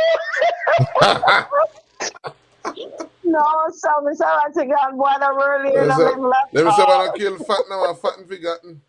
You don't know who to trust and where to trust. Hey, Doc, you should have tell them, you should have preach to them and tell them, say, listen, all of them products I want to get now the can with all of them chemicals and all of them. I need to stay away from them. Don't eat them too much, you know. And I mean, No, that's but why rightfully, I why- like the Grace mackerel, and we pick up my mackerel, That come from for like China, a you know. Thursday dinner. That come And from then China. I like corned beef all the time. I'll always, but no, like how you tell me this, I don't trust you. Well, listen, just watch the program. Watch the program this Saturday, and you will say. Let me ask a question. How many people remember a canned beef back in the 70s when they imported in Jamaica named Ras? It was a blue label. Yeah, man. Yes. Ras, R-A-S. No, I don't remember that one. Yeah, man. Didn't stay here for long though. I don't remember. Yeah, man. They made a canned beef named Ras, man. Remember, because we used to say, this must make for Rasta, man. You know? It named Ras. But boy, you say something now, man. The can't beef thing is I can't pick up no more of that. Yeah, man. Can't look on the meat, Never. man. Meat pretty, man. Yes, it's pretty for true, you know. Yeah, man. Oh, you can't know the difference if something else them crush up. I never know something like that would be happening, but that is to prove that we as consumers are to be careful the things we buy and consume in our body. And then again, when we think the people in government who is to protect us where our food is concerned, they are not. All right. They are not. Anyway, we are gonna run, you know. But thanks for shedding light on that for me. no worries. Tune in Saturday and you get more light. All right, thank you. Have a good night. Bye, Dr. Ben. Bye-bye. Yeah, man. As somebody said in the comment, we have to read the label. Yeah, man. You know, because many people don't know that Jamaica is Grace is a packaging company, not so much a manufacturing company. Right. What they do a lot of packaging. Yeah, them source stuff and package it. And them them package it where them source it too. Them not bring it come Jamaica. No. No. So I just said though. All right, folks, we'll turn off the phone line now and wrap up because we have 4 minutes to go and OT. Give me the signal, you know. So, Dr. Ben, we have a go on. Yeah, man. So I want to remind folks that indigenous Caribbean medicine, that's what we're promoting. That's the next great crisis is going to be a food and medicine crisis, and so you should never wait until your back is against the wall. You want to try to get the knowledge that may save your life or save the life of your family or loved ones. And so in that respect, we're pushing a number of initiatives. We're pushing what they call the ICM Indigenous Caribbean Medicine Initiative, and in order to create awareness, we have some bumper stickers that we have that says I support the Indigenous Caribbean Medicine Initiative. That we're asking. I want to big up. I don't know if she's listening. She might be listening. I want to big up Miss Douglas from Morant Bay. She's actually the secretary for our International Guild of Indigenous Caribbean Medicine. And that's basically a guild that we have formed to protect, promote, and preserve the knowledge that we have, as well as to advance that through different means. So I want to big her up, and just want to let you know that you can support us by getting the bumper sticker, and I would encourage you to try to join us this Sunday for our series on what we call spirit medicine, and then next month have an exciting show lineup. We're gonna be looking at the natural birth process. We're looking at midwives and doulas and the role that they play in having natural births. So Okay. you look out for that.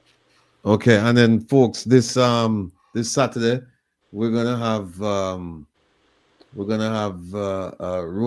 Dr. Rosalie Hamilton. She'll be coming on to talk about a petition similar to ours, but it's focused primarily on the Constitution. We're also gonna have Patrick. What Patrick last name? Remember Patrick? Your brethren, come on and come talk about agriculture. Patrick Maitland, editor of the Agriculturalist, a magazine dedicated to agriculture in Jamaica. And if you get a chance, you should go and read his editorial. It's damning comments on what the Jamaican government has done in terms of lifting tariffs on produce coming into Jamaica. So that means that the poor farmers in Jamaica will be hard hit. They're going to have problems. So we'll have him. And what's the lady name again? You meant I can't remember her name right now. The lady From Source Farm. Yes. Okay. What's her name? Can't imagine that. Her name just escaped me. But she's coming on. She's coming on this Saturday as well. To talk up the things. Nicola Phillips. Yeah, Nicola Phillips will be here with us this Saturday. And I promised you about this a source coming on to talk about some Jamaica is a rich country, and when I say rich, I mean rich in resources.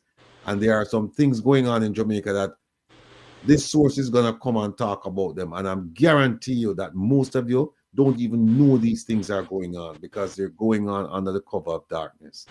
Unfortunately, source won't be able to come this Saturday because of a family commitment, but will be here the following Saturday.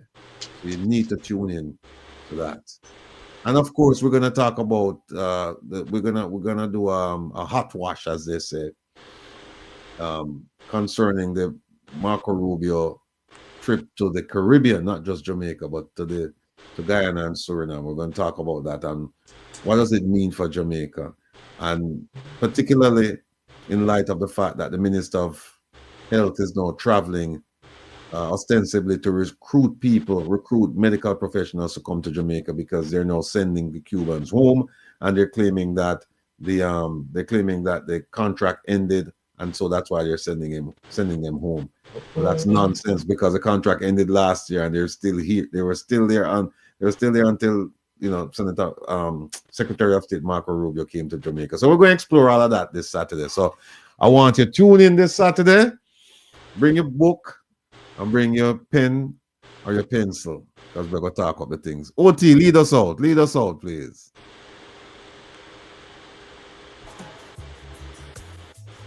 See? My producer no kin teeth, my producer the right.